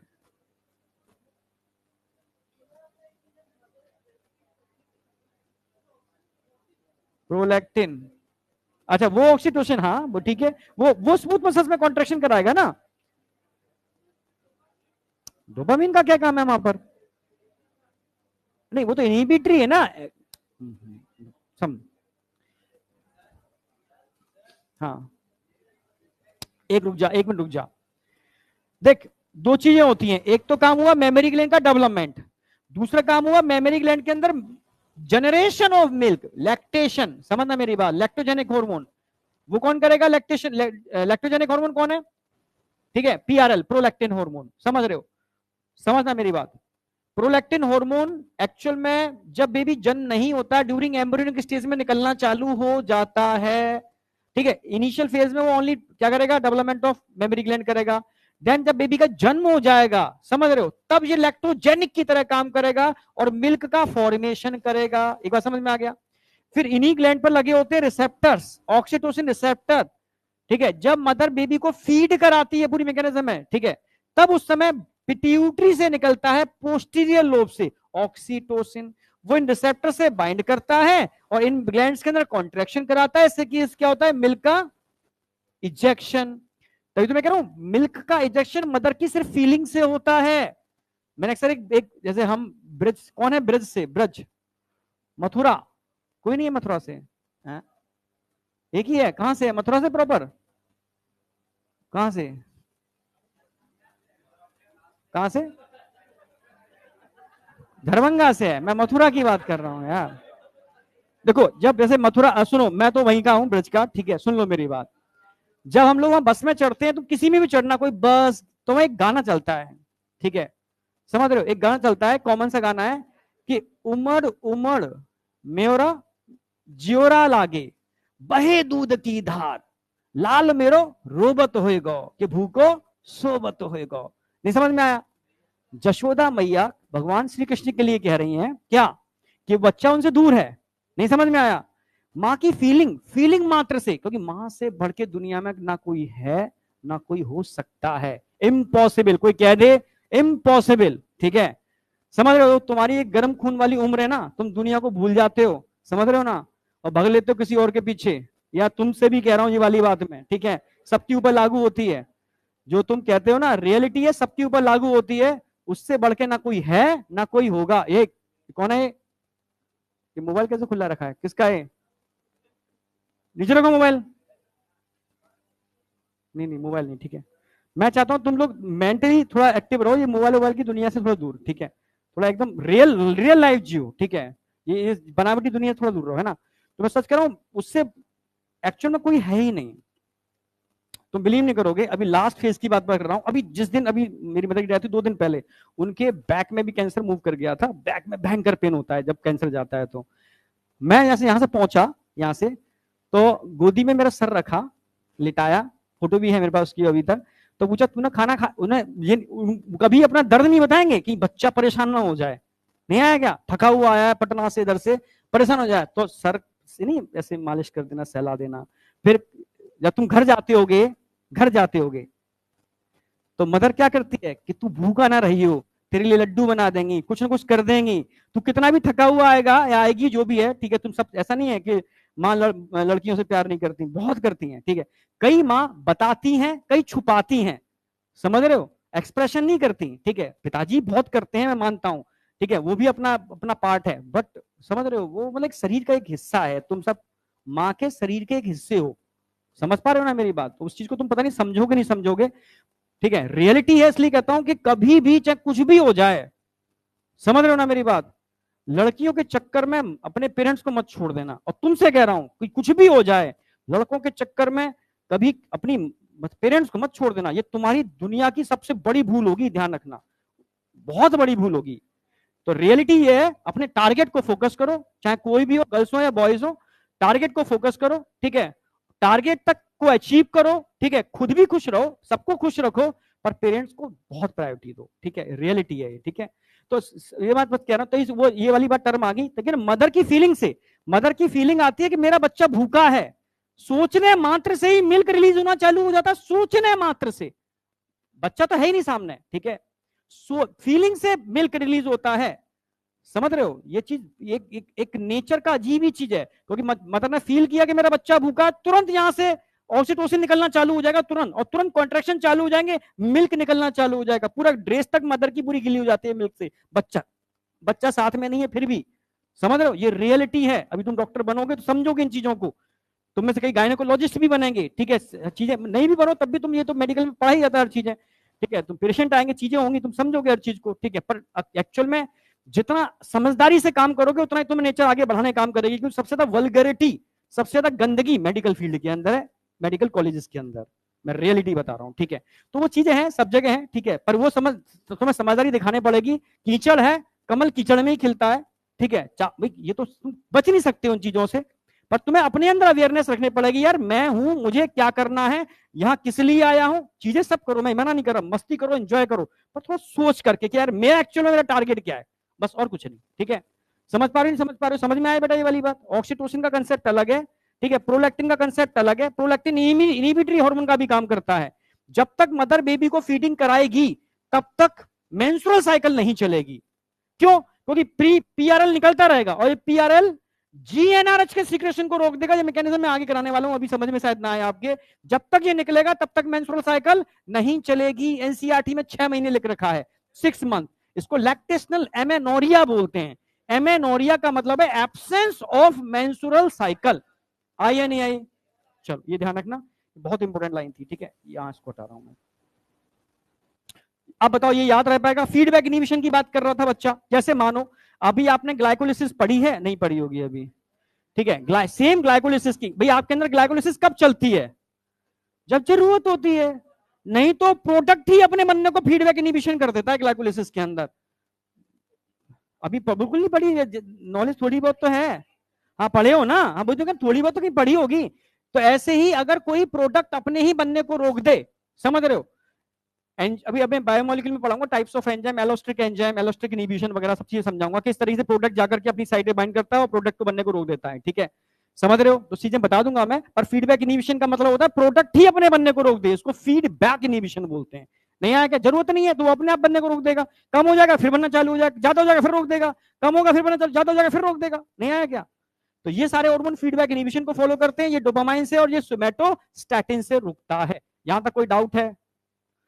आगे बढ़ रहा हूं। अब एक ऐसी ग्लैंड आएगी जो बहुत मुझे तो एकदम खतरनाक लगती है। हाँ, हाथ उठाओ यार, कौन बोल रहा है? हाँ हाँ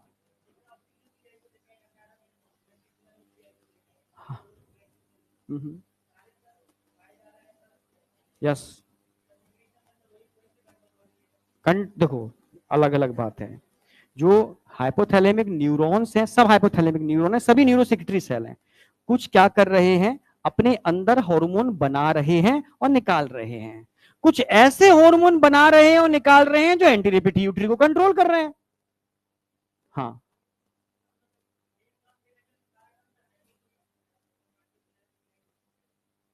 क्या चीज है? हाँ, क्योंकि मास्टर ग्लैंड इसलिए बोल रहे हैं, मास्टर वो है, जैसे एक कोई मास्टर है जो सपोज सपोज मैं कोई मुझे मास्टर मुझे पढ़ाता है, मान लो मैं पढ़ के यहाँ आता हूं, ठीक है, और आकर के तुम्हें पढ़ाना चालू कर देता हूं, समझ में आया ना, फिर घर जाऊंगा वो मास्टर मेरे पास फिर बैठेगा, कल क्या पढ़ाना है, ये पढ़ाना है, ठीक है, फिर मैं यहाँ आऊंगा तो मैं फिर पढ़ा दूंगा यहाँ पर आकर के। तो एक्चुअली तुम्हारे भाई मैं कितनों को नियंत्रित कर रहा हूँ, बहुत सारों को, वो सिर्फ मुझे कंट्रोल कर रहा है, नहीं आया क्या। वो खाली ग्लैंड का काम नहीं कर रहा, वो कुछ वो नौकरी भी करता है, बहुत सारे काम करता है, पर 1 घंटा मुझे पढ़ा भी देता है, मान लिया ना। तो एक्चुअल वो मास्टर नहीं है, वो एक टाइम निकाल के थोड़ा सा मुझे पढ़ा रहा है, मैं एक्चुअल में पढ़ाने का ही काम कर रहा हूं बहुत सारे लोगों को, नहीं आया क्या, एक्चुअल में मैं मास्टर हूं, समझ में। हाइपोथैलेमस न्यूरॉन का एक पार्ट, ब्रेन का एक पार्ट है जो बहुत सारे काम करता है, पर साथ में कुछ इनहिबिटिंग और एक्साइटेटरी हार्मोन रिलीज कर लेता है जो एंट्री पार्ट ऑफ पिट्यूटरी को नियंत्रित कर लेता है। इसलिए उसको मास्टर ना कहकर हम पिट्यूटरी को मास्टर बोलते हैं, क्योंकि बॉडी की सारी एंडोक्राइन ग्लैंड को जो कंट्रोल कर रहा है वो एक्चुअल में मास्टर है, नहीं आया क्या। इसको हम क्या बोलते हैं, पिट्यूटरी। समझ में आई या नहीं आई? अब मैं बात करूंगा एक ऐसी ग्लैंड की, ठीक है, जो अघोरी बाबा होते हैं या जो बहुत ज्यादा मेडिटेशन करते हैं, ध्यान करते हैं, समझ रहे हो, या जो तांत्रिक होते हैं, समझना, समझ रहे हो ना मेरी बात, या जो, मैं पॉजिटिव नेगेटिव दोनों बातें कर रहा हूं, ठीक है, जो इस दुनिया में रहते हुए इस दुनिया के अलावा कुछ दूसरी दुनिया के बारे में नॉलेज रखते हैं, समझ रहे हो ना मेरी बात, उनको नॉलेज है, तो उन सबके लिए ये पीनियल ग्लैंड एक बहुत बड़ा मतलब ब्रेन का एक पार्ट है, जो उनको एक कहते हैं ना कि सुपर नेचुरल पावर, वो इसी की वजह से आती है। एक हम लोग जिस अभी जो जिंदगी जी रहे हैं एक आयाम है, इस आयाम के अंदर है, अगर मैं इस आयाम से दूसरे आयाम में जाना चाहूं, यानी अपनी बॉडी से अपनी एनर्जी को निकाल लूं, ये हैबिट्स होती है, कुछ लोग कर लेते हैं, ये योग है सारे के सारे, ठीक है, ठीक है, वो जैसे मैं यहाँ बैठा हूं तो उठ के कहीं और पहुंच गया, ऐसे सुना होगा ना कई लोगों को, कुछ बहुत पहुंचे हुए लोग होते हैं, मतलब तुम्हारे सामने तो बैठा हूं, ठीक है, तो अपने ही मतलब सोते हुए अपने ही बॉडी की जो एनर्जी है उसको ट्रांसफर करके कहीं भी ले सकता हूँ भाई, तो फिजिक्स भी बोलती है ना ये वाली बात, तो फिजिक्स का अगर तुम पढ़ोगे तो फिजिक्स समझ में आती है, ठीक है, एनर्जी क्या है, ठीक है, एनर्जी एक्चुअल में क्या है, ठीक है, हाँ वो तो मैं इसको डिस्कस नहीं कर रहा अभी मैं, तो सीधी सी बात है, पीनियल ग्लैंड का एक्चुअल में अगर फंक्शन देखोगे तो ये सिंपल सा जो साइंस बताती है, तभी मैं टोटोरा का नाम लेता हूँ, टोटोरा की कुछ लाइनें मुझे बड़ी अच्छी लगती हैं, जो मतलब बताती हैं कि एक्चुअल में बहुत पावरफुल ग्लैंड है, इसके फंक्शन अभी इंसान को पता नहीं है, कुछ एक्सपेरिमेंट के साथ बोलती है, कुछ एक्सपेरिमेंट के बेस पर हम 4-5 फंक्शन बता रहे हैं, कुछ एक्सपेरिमेंट के बेस पर हम 4-5 फंक्शन बता रहे हैं, समझ रहे हो ना मेरी बात। कोई नहीं हो तो नींद है आ जाती है, क्योंकि ऑक्सीजन का लेवल कम होता है, CO2 लेवल बढ़ जाता है क्लास के अंदर, ठीक है, और टीचर जब कंटिन्यू एक ही फ्रिक्वेंसी से कोई बात बोलता है ना, तो ऑटोमेटिकली गाबा का लेवल बढ़ जाता है अपने आप, और गाबा तुम्हें सुला देता है, मतलब सुलाने का मतलब है वो नींद वाला जो माहौल बनता है, इनहिबिटरी न्यूरोट्रांसमीटर गाबा, समझ रहे हो, फ्रिक्वेंसी एक ही हो, तभी तो बीच बीच में टॉपिक में चेंज करता हूं, जैसे फ्रिक्वेंसी चेंज हो जाए, समझ रहे हो, हाँ या ना। और CO2 तुम्हारी ऑक्सीजन लेवल कम कर देती है, जैसे ब्रेन में ऑक्सीजन कम पहुंचेगी तो ब्रेन अपने आप सोना चालू कर देता है, तो कहता हूँ डीप ब्रीथ किया करो बीच बीच में, बैकबोन स्ट्रेट रखा करो, AC चलने दिया करो, वेंटिलेशन होने दिया करो, समझ रहे हो। चलो वापस आ जाओ, तुम बस, तुम क्या कभी कभी क्या होता ना, तुम अपने जब तुम ऐसी हरकतें करते हो तो मैच्योरिटी लेके आओ, बस थोड़ी सी लेके आओ, ठीक है, ज्यादा नहीं, थोड़ी सी लेके आओ, मस्ती करो पर थोड़ी सी मैच्योरिटी भी हो। तो पीनियल ग्लैंड एक्चुअल में जो साइंस कहती है, ये एक तरीके से हमारी बायोलॉजिकल क्लॉक है जो हमारी डे और नाइट की साइकिल को कंट्रोल करती है, बायोलॉजिकल रिदम, समझ रहे ना मेरी बात, या स्लीप वॉक साइकिल बोल सकते हो, सोने जागने की साइकिल, कब सोना है कब जागना है। भाई हमें बॉडी को कैसे पता रात हो गई, ठीक है, लाइट तो आंख देख रही है, नहीं आया क्या, इन हॉर्मोन्स को कैसे पता, समझ रहे हो कि आप सोना है कब जागना है, समझ रहे हो। जैसे मैं अक्सर कर बोलता हूं कि अगर ब्रेकफास्ट तुम्हारा बहुत बेहतरीन होना चाहिए, कई बच्चों को पता नहीं है या लोगों को पता नहीं है, वो रात का खाना बहुत हैवी खाते हैं, बड़ा खतरनाक वाला, सुबह से भूखे काम कर रहे हैं और रात में बड़ा डट के खाना खाएंगे, समझ रहे हो, रात भर जागते हैं और दिन में सोते हैं, समझना। अगर उनसे कहा जाए कि बादाम खाओ, तो सुबह टाइम नहीं है, रात में बादाम और फल खाते हैं, रात के 11 बजे यार फल खाते हैं हम तो, दूध फल हमने खाना छोड़ दिया है, रात में दूध फल खा के सोते हैं, बर्बाद कर रहे हो भाई, ठीक है, बादाम खाना है बर्बाद कर रहे हो। जैसे कोई बहुत महंगी मल्टीविटामिन टैबलेट है मान लो, ठीक है, 60 रुपए की एक आती है, अब तुम सोचो मैं रात में खाना खाने के बाद खाऊं, तो तुमने 60 रुपए की गोली भी बर्बाद कर दी, खाना तो बर्बाद कर ही रहे हो।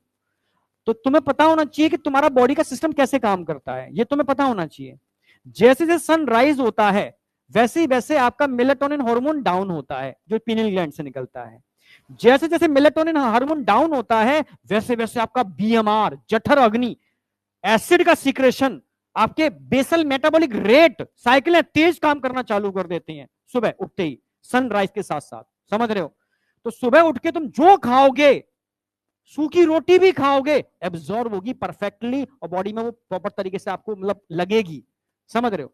खाने से चीजें नहीं मिलती हैं, तुमने मुंह में डाल लिया, तुम्हें सब ताकत मिल गई ना, वो सब नीचे गट से होता हुआ लार्ज इंटेस्टाइन में सड़ेगा बाहर, नहीं आएगा, बर्बाद कर दिया तुमने, खाना बर्बाद कर दिया, पैसा बर्बाद कर दिया, पता नहीं क्या क्या कर दिया।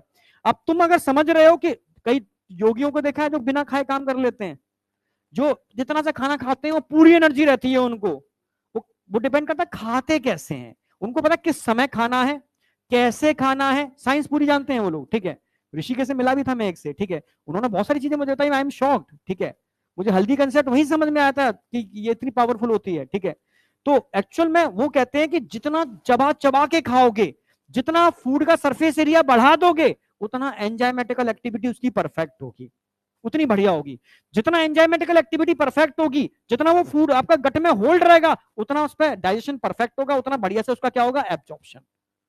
एब्जॉर्ब होने के लिए आपकी इंटेस्टाइन क्लीन भी होनी चाहिए, जैसे सिंक, किचन की सिंक होती है, उसका कहीं पाइप मम्मा ने साफ करवाया हो आपसे, करवाया होगा घर में, तो भाई साफ कर दे भाई, इसको तो खोल के साफ करते हो, देखोगे उसमें इतनी मोटी लेयर जमी होती है, समझ रहे हो, खतरनाक। अगर सेम ऐसी ही लेयर, वही खाना तो जो उसमें जा रहा है वही खाना तो आपके पेट में जा रहा है, ऐसी मोटी लेयर आपकी इंटेस्टाइन के अंदर भी जमी है, जब तक वो इतनी चिकनी लेयर जमी होगी क्या खाना एब्जॉर्ब कर पाओगे तुम, तो एक्चुअली तुम बर्बाद कर रहे हो। तो तुम्हें पता होना चाहिए उस लेयर को क्लीन करना कैसे है, ये वो इनको सबको आता है जितने भी लोग नॉलेज रखते हैं। फिर तुम्हें पता चाहिए किस समय खाना है और कैसे खाना है, तब तुम इतनी सी रोटी से भी पूरी एनर्जी ले लोगे, समझ रहे हो, ठीक है। और अगर तुम्हें नॉलेज नहीं है तो तुम कितना भी खाओ, कितने भी तुम विटामिन खाओ, कितने भी तुम ये काजू पिस्ता बादाम खाओ, सब बर्बाद, समझ में आया।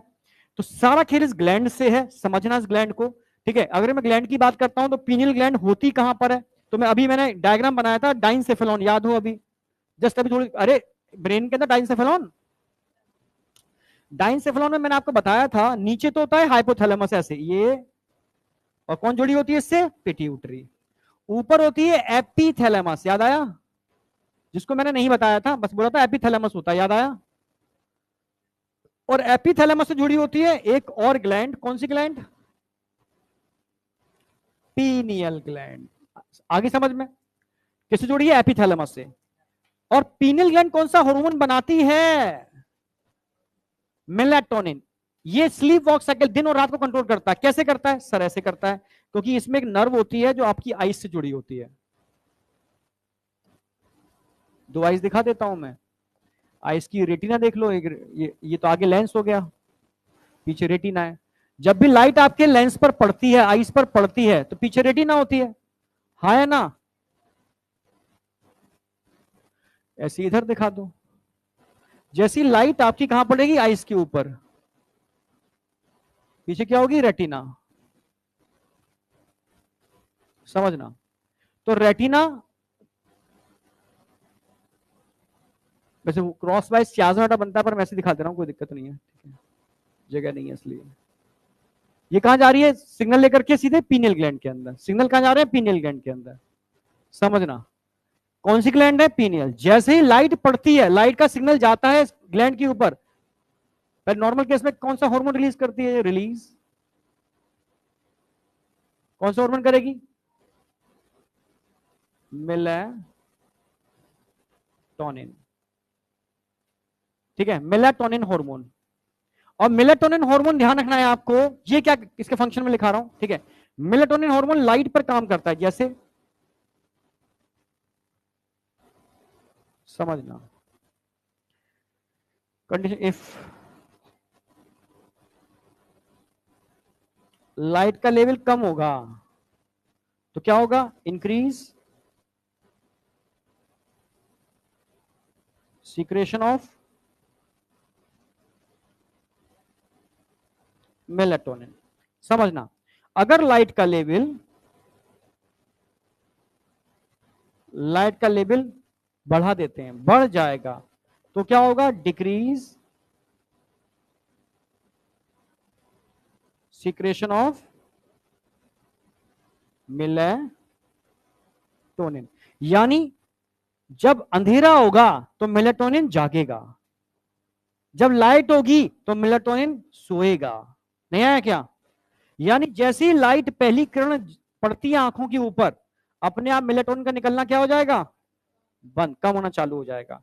और जैसे जैसे मेलाटोनिन कम होना चालू हो जाएगा, वैसे वैसे आपकी बॉडी का बीएमआर बढ़ना चालू हो जाएगा। नहीं आया क्या? हाँ बेटा। अरे तू कहाँ पढ़ा रहा हूँ, डायरूल में कहाँ आ गया है? अभी तो इसमें मेलेटोनिन के अंदर, अच्छा डाययूरनल रिदम, डाययूरनल का मतलब दिन और रात। तुम मैं पढ़ाऊंगा ना, तुम क्यों भाग रहे हो, पता नहीं, समझ में नहीं आता। हाथ उठा के बीच में रिदम को तोड़ने में मजा ही आता है। रिदम चल रही, चलो मैं या तो मैं कुछ चीज छोड़ देता हूँ, कोई चीज छोड़ूंगा नहीं, मैं कंसेप्ट कहाँ क्या जो देना मुझे पता है। तो इतनी सी बात समझ में आ रही है कि मेलेटोनिन का सीक्रेशन कहीं ना कहीं लाइट डिपेंडेंट है। क्या है? लाइट डिपेंडेंट है। लाइट बढ़ेगी ये घटेगा, ठीक है। तो तभी कहते हैं कि रात सोने के लिए बनी है, दिन जागने के लिए बना है, ऐसा ही करना चाहिए। समझ में आया? आया नहीं आया? ठीक है, अब समझना। हाँ अभी समझाता हूं। जैसे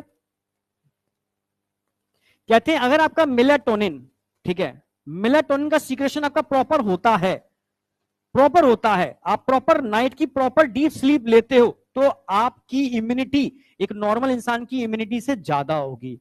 जो लोग बीमार पड़ते हैं, डॉक्टर एक ही बात कहता है, सोया करो भाई अच्छे से। तुम सो नहीं रहे हो, प्रॉपर नींद लो तो तुम्हारा इम्यून सिस्टम परफेक्ट हो जाएगा। जितने भी बॉडी बिल्डर है, मसल्स बनाना चाहते हैं, सोया कर भाई अच्छे से, एक्सरसाइज कर, डट के खा, सो, प्रॉपर नींद ले 8-10 घंटे की, तो तेरा मसल्स बिल्डअप अच्छा होगा। नहीं है? तेरा डिफेंस सिस्टम अच्छा काम करेगा, ठीक है। सोना हर चीज से जुड़ा हुआ है, समझना। अब मैं आ रहा हूं फंक्शन पर। जैसे कौन है, कहां से आवाज? रुक जा यार, समझा दो, डायग्राम टाइम दूंगा मैं। अब melatonin play a very important role in regulation, ये कोई एनसीईआरटी की लाइन है। किसके रेगुलेशन में काम कर रहा है? ठीक है, 24 आवर की जो डाईयूरनल साइकिल होती है, एक नॉक्टर्नल साइकिल होती है, एक डाईयूरनल होती है। जब मैं कॉकरोच पढ़ाऊंगा तो नॉक्टर्नल साइकिल बोलूंगा। नॉक्टर्नल का मतलब होता है भाई ऐसी साइकिल जो दिन में जागते हैं, रात में जागते हैं और दिन में सोते हैं, वो नॉक्टर्नल है। कॉकरोच इंसेक्ट नॉक्टर्नल होते हैं, रात में जागते हैं। तुम जब सोते हो तो किचन में उनका राज होता है, देखा है ना? जाना कभी रात में 12 बजे के बाद, घूम रहे होंगे मस्ती से। और दिन में सोते हैं। नहीं आया क्या? देखो तुम क्या हो, दिन में जागते हो, रात में सोते हो। तुम डाईयूरनल हो, वो नॉक्टर्नल है। समझ में आया नहीं आया? डाईयूरनल का मतलब होता है जो दिन में, समझ रहे हो, जागते हैं, रात में सोते हैं। और जो रात में जागते हैं, दिन में सोते हैं, वो नॉक्टर्नल है। ठीक है, ठीक है। तो डाईयूरनल 24 आवर की डाईयूरनल साइकिल है, उसको कंट्रोल करता है। आप समझ में आया? इसको हम बोल सकते हैं हमारे बॉडी की रिदम है उसको कंट्रोल करता है, या स्लीप वॉक साइकिल को नियंत्रित करता है, सोने जागने की साइकिल को। ठीक है, मैंने अभी बताया जब आपका शरीर का बीएमआर बढ़ेगा तो टेम्परेचर बढ़ेगा घटेगा, और बीएमआर घटेगा तो टेम्परेचर, रात के टाइम ठंडा होना चाहिए बॉडी, दिन के टाइम बॉडी गर्म होनी चाहिए। रात के टाइम आपकी लेफ्ट नाड़ी चलनी चाहिए, दिन के टाइम आपकी राइट नाड़ी चलनी चाहिए। राइट नाड़ी यानी अगर आपकी, देखो कहां से सांस ज्यादा आ रही है, राइट से या लेफ्ट से? राइट से कितनों की आ रही है, हाथ उठाओ, सिर्फ ईमानदारी से उठाओ ना, मैं तुम्हें बहुत बड़ी चीज बताने वाला हूं, पर सच बोलना, झूठ मत बोलना, तो गड़बड़ हो जाएगी, फिर तुम अपने से नुकसान करोगे। मैं दोनों बच्चे दोनों टाइप के होते हैं, और कई बच्चे ऐसे भी होंगे दोनों दोनों से बराबर आ रही होगी। पहले ईमानदारी से राइट वाले उठाओ, और जो राइट वाले उठाएंगे तुम देखना वो थोड़े दुबले पतले होंगे। अरे नहीं समझ में आई है? बाई चांस सुनो सुनो, अक्सर कर बोला है अभी, क्योंकि ऐसा नहीं है उसका हमेशा राइट से ही आएगी, उसकी मैक्सिमम टाइम पर लेफ्ट से चलती होगी, पर आज गलती से राइट से आ गई है। ठीक है, हाँ अब सुनो मेरी बात, अगर जो जिनके राइट से निकल रही है ना उनका इस समय बीएमआर बढ़ा हुआ है।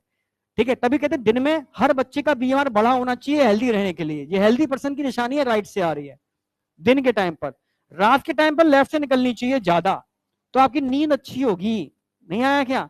अगर रात में भी तुम राइट से निकाल रहे हो तो तुम सूखे के सूखे रह जाओगे। समझ में आया? ये है इंडिकेटर। हाँ तो चेंज अब समझना, समझ में आ गया?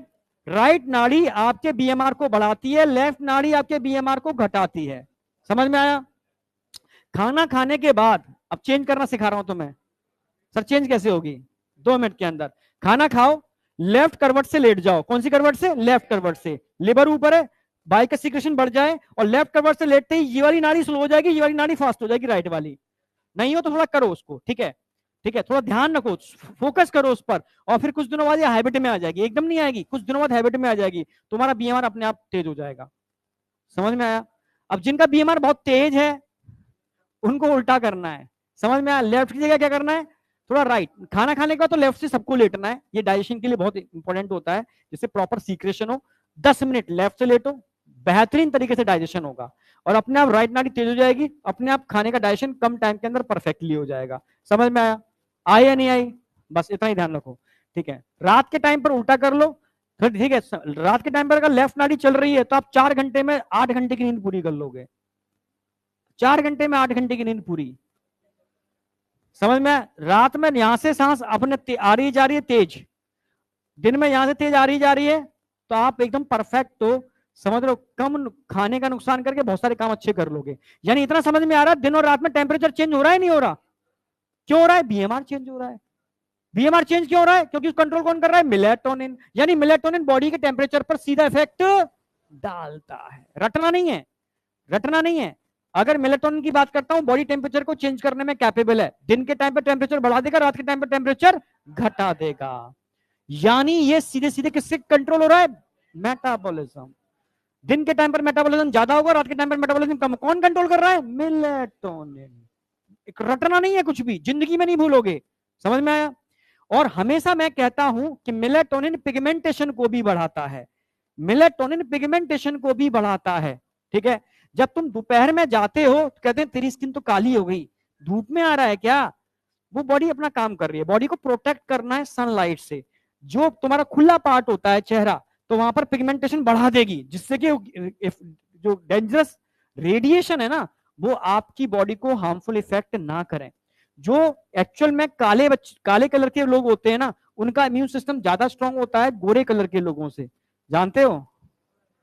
हाँ, तो ऐसा नहीं है कि अगर रंग काला है तो नुकसान है, फायदे बहुत है भाई। समझ गए ना मेरी बात? हाँ, तभी तो जितने भी अफ्रीकन लोग देखे होंगे, वहां गोरे लोग भी हैं काले भी हैं। जो काले हैं उनका इम्यून सिस्टम ज्यादा अच्छा होता है कंपेरेटिव गोरे लोगों से। जब भी कोरोना आया था तो काले लोग कम खत्म हुए थे, गोरे लोगों की बहुत ज्यादा स्थिति खराब थी। तो मजाक समझ रहे हो मेरी बातों को यार? रियलिटी बता रहा हूं मैं, ठीक है? यानी कहीं ना कहीं मेलेटोनिन पिगमेंटेशन को कंट्रोल करता है, और पिगमेंटेशन का मतलब है आपके इम्यून सिस्टम को कंट्रोल करता है। हाँ या ना? क्लियर है बिल्कुल? यानी कहीं ना कहीं डिफेंस कैपेबिलिटी को कंट्रोल करता है, यस या नो। जो फीमेल वर्किंग होती हैं, ठीक है, वर्किंग का मतलब कभी नाइट ड्यूटी कभी डे ड्यूटी, स्पेशली जब तुम लोग एमबीबीएस कर लोगे, पीजी करोगे, तो अभी जो केस हुआ है जो देखा होगा, वो बच्ची नाइट ड्यूटी कर रही थी, डॉक्टर जो थी, ठीक है, तो वहां पर लंबी ड्यूटियां होती हैं, ठीक है, डॉक्टर्स की हैबिट डाली जाती है कई कई घंटे जगने की, क्योंकि अगर कोई सर्जरी बहुत बड़ी होगी तो आपको ये ना हो कि नींद आ रही है मुझे, तो जान चली जाएगी दूसरे की, तो हैबिट डाली जाती है, समझ रहे हो। तो ऐसे केस में एक गड़बड़ होती है, आपका मेलेटोनिन सीक्रेशन बिगड़ जाता है, जब रात में जगते हो और दिन में सोते हो, डिस्टर्ब होता है। जैसे ही मेलेटोनिन बिगड़ेगा आपकी डाययूरिनल साइकिल बिगड़ेगी, साइकिल बिगड़ेगी तो सीधा इफेक्ट मेंस्ट्रुअल साइकिल पर पड़ेगा, वो भी डिस्टर्ब हो जाएगी। समझ रहे हो ना मेरी बात। इसलिए कहते हैं अगर किसी बच्चे की मेंस्ट्रुअल साइकिल बिगड़ी हुई है, मतलब कहीं ना कहीं उसका बीएमआर बिगड़ रहा है, और बीएमआर बिगड़ रहा है तो सीधा उसकी हेल्थ पर असर पड़ रहा है। समझ पा रहे हो नहीं समझ पा रहे हो। इसलिए कहते हैं मेंस्ट्रुअल साइकिल को मेंटेन करना बहुत जरूरी है, एकदम तरीके से चले, समय से चले, डिले ना हो, अर्ली ना हो, ठीक है। तो उससे सीधा उसका बीएमआर कंट्रोल होगा, बीएमआर कंट्रोल होने से उसका बॉडी का डिफेंस सिस्टम कंट्रोल होगा, उसकी बॉडी की सब कुछ पूरी प्रोसेस कंट्रोल रहेगी, बढ़िया रहेगी, वो हेल्दी रहेगी। It is a indicator of बेहतरीन सुपर हेल्थ का इंडिकेटर है ये। आई या नहीं आई। ठीक है, अगर तुम कहीं जब मेलेटोनिन के बारे में पढ़ोगे तो मेंस्ट्रुअल साइकिल को हल्के में मत लेना, ये प्रकृति की साइकिल है, ये नेचर भी साइकिल को दोहराती है ब्रह्मांड के अंदर। तुम्हें शायद पता नहीं है अभी इन चीजों के बारे में, समझोगे और बड़े हो जाओ। ये तभी तो फीमेल को प्रकृति का रूप बोला गया है, जानते हो वाली बात। ठीक है, फीमेल को तो मेल तो बस एक कॉमन जिंदगी जीता है, इसको समय समय पर चेंज चेंज करने की कैपेबिलिटी दी गई है इसके अंदर। समझ रहे हो ना। बचपन अलग होगा, ठीक है, फिर जब बड़ी हो जाएगी मैरिटल लाइफ अलग होगी, फिर जब मां बनती है तो लाइफ अलग है उसकी, और बुढ़ापे पर एस्ट्रोजन साथ छोड़ देता है तो लाइफ अलग हो जाती है उसकी। समझ रहे हो। और हर तरीके की लाइफ के अंदर उसको उस मतलब उस चीज को झेलने की क्षमता, मतलब हर किसी के पास क्षमता नहीं है, तो नेचर ने एक अलग से बनाया फीमेल, उसको क्षमताएं दी सारी की सारी। समझ रहे हो। जब तुम ये पढ़ोगे ना ब्रह्मांड के बारे में, ठीक है, तब तो वो उन्होंने ब्रह्मांड की जो साइकिल चल रही है, रोटेशन जितने भी चल रहे हैं, उनका कंपैरिजन किया है मेंस्ट्रुअल साइकिल से। तभी तो menstrual cycle it is a cycle जो एक एक जीवन को उत्पत्ति करती है। भाई सबका जीवन, हम सब किसके थ्रू आए, साइकिल के थ्रू आए हैं भाई, नहीं आया क्या। तुम समझ पा रहे हो मेरी बात, नहीं समझ पा रहे हो। हर जीव की उत्पत्ति इस साइकिल के थ्रू हुई है। कहीं मेंस्ट्रुअल साइकिल नहीं चलती तो एनिमल में एस्टर साइकिल चलती है, जो पढ़ाऊंगा थोड़ा मैं अभी आगे जा करके। थोड़ा पढ़िए एस्टर साइकिल। हाँ तो मैं भी पढ़ाऊंगा, मैं उसमें अब इसमें वैसे तो उसमें दे रखी है, ये बॉटनी के अंदर आती है, उसमें 12th का पहला चैप्टर जो है, हाँ रिप्रोडक्शन इन ऑर्गेनिज्म के अंदर। पर मैं इसको मेंस्ट्रुअल साइकिल के संग अब टैग करना चालू कर दिया हूं, ठीक है, थोड़ा वहां भी आपको समझ में आएगी। इसलिए ध्यान रखना है सीधा इसका असर किस पर पड़ रहा है। अब कोई डाउट है इसके अंदर। अरे यार, यहां तक कोई डाउट है, क्लियर है। क्या चीज, वो अलग चीज है यार, पूरी मैकेनिज्म है, ठीक है। क्योंकि जब फीवर आता है टॉक्सिन्स निकलते हैं, टॉक्सिन्स पायोजेंस कहते हैं इनको, ठीक है। तो एंटी एंटी पायरेटिक ड्रग लेते हो तुम, एंटी पायरेटिक ड्रग क्या होती है, बुखार को कम करने वाली, क्योंकि पायोजन का लेवल बढ़ रहा है। पायरोजन जो फीवर को स्टिमुलेट करते हैं। पूरा मैकेनिज्म बताऊंगा पर समय आने दो ना। क्या एनाल्जेसिक होती है पेन की दवाई, अभी पढ़ा तुम, बेसिक में मजबूत कर दूंगा तुम्हारा, इतना तगड़ा कर दूंगा कि डॉक्टर नहीं बन पाए तो एक तुम्हारे अंदर इतनी वैल्यू जरूर आ जाएगी, तेरे लिए नहीं बोल रहा हूं, और तुम्हें बहुत बेहतरीन कुछ ना कुछ कर जाओगे। समझ में आई या नहीं आई। यहां तक कोई डाउट है। कल क्वेश्चन दिए थे मैंने, कुछ लगाए थे, आज भी लगभग 15-16 क्वेश्चन दे रहा हूं।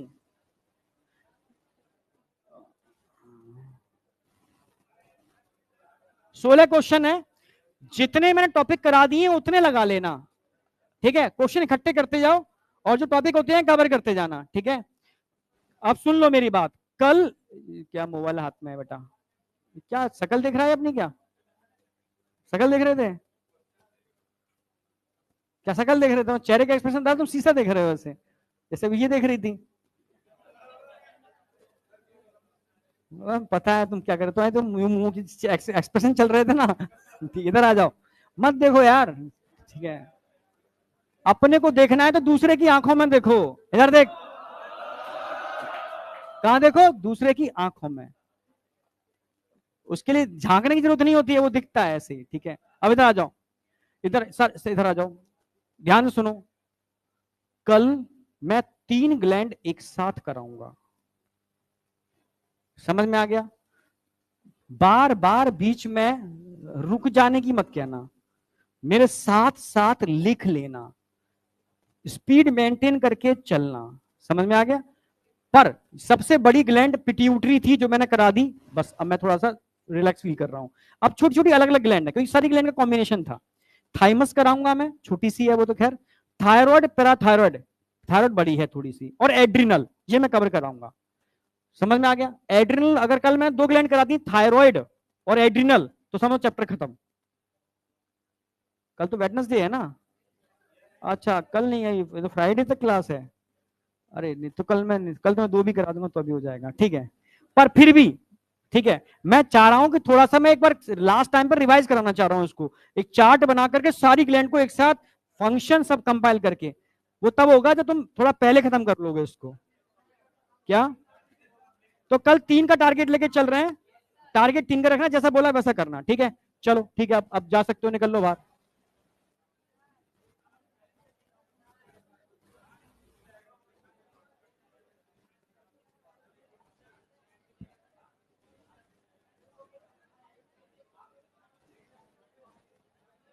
ठीक है, नोट कर लो। कब? वो तो मैं कराऊंगा, उसकी टेंशन मत कर। ये तो मैं सोच क्या कराना है, कब कराना है, कैसे कराना है, बस तुम एनसीईआरटी साथ में करते रहना, जो मैं एक शाम को करा रहा हूँ ना, एक एनसीईआरटी लाइन वाइज लाइन, एक बार देख लो यार, जिसमें तुम्हें लगे एक बार देख लो। मुझे बस एनसीईआरटी की लाइन में कुछ चीजें ऐसी हैं जो छोड़ रहा है बच्चा, तुम देख लेना, तुम्हें लगता है ये चीज आती है, बस 1 घंटे का सेशन होगा, 2x पर देख लेना एक बार, ये देख लेना कि कोई चीज छूट तो नहीं रही है, वो तुम स्ट्रॉन्ग कर लिया ना, बस फिर गारंटी मेरी है। हाँ, अरे यार बनाए थे न्यूरो सेक्रेटरी सेल जो है, वो हार्मोन रिलीज कर रहे हैं, जैसा रिलीजिंग हार्मोन इनहिबिटिंग, उसी को पोर्टल सिस्टम लाता है, इनहिबिटिंग और रिलीजिंग दोनों को वही लाता है। अब इसका सर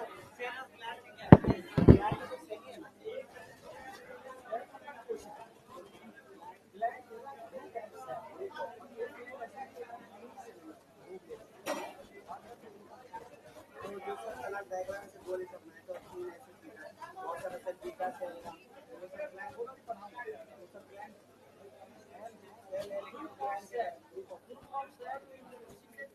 काम करते हैं।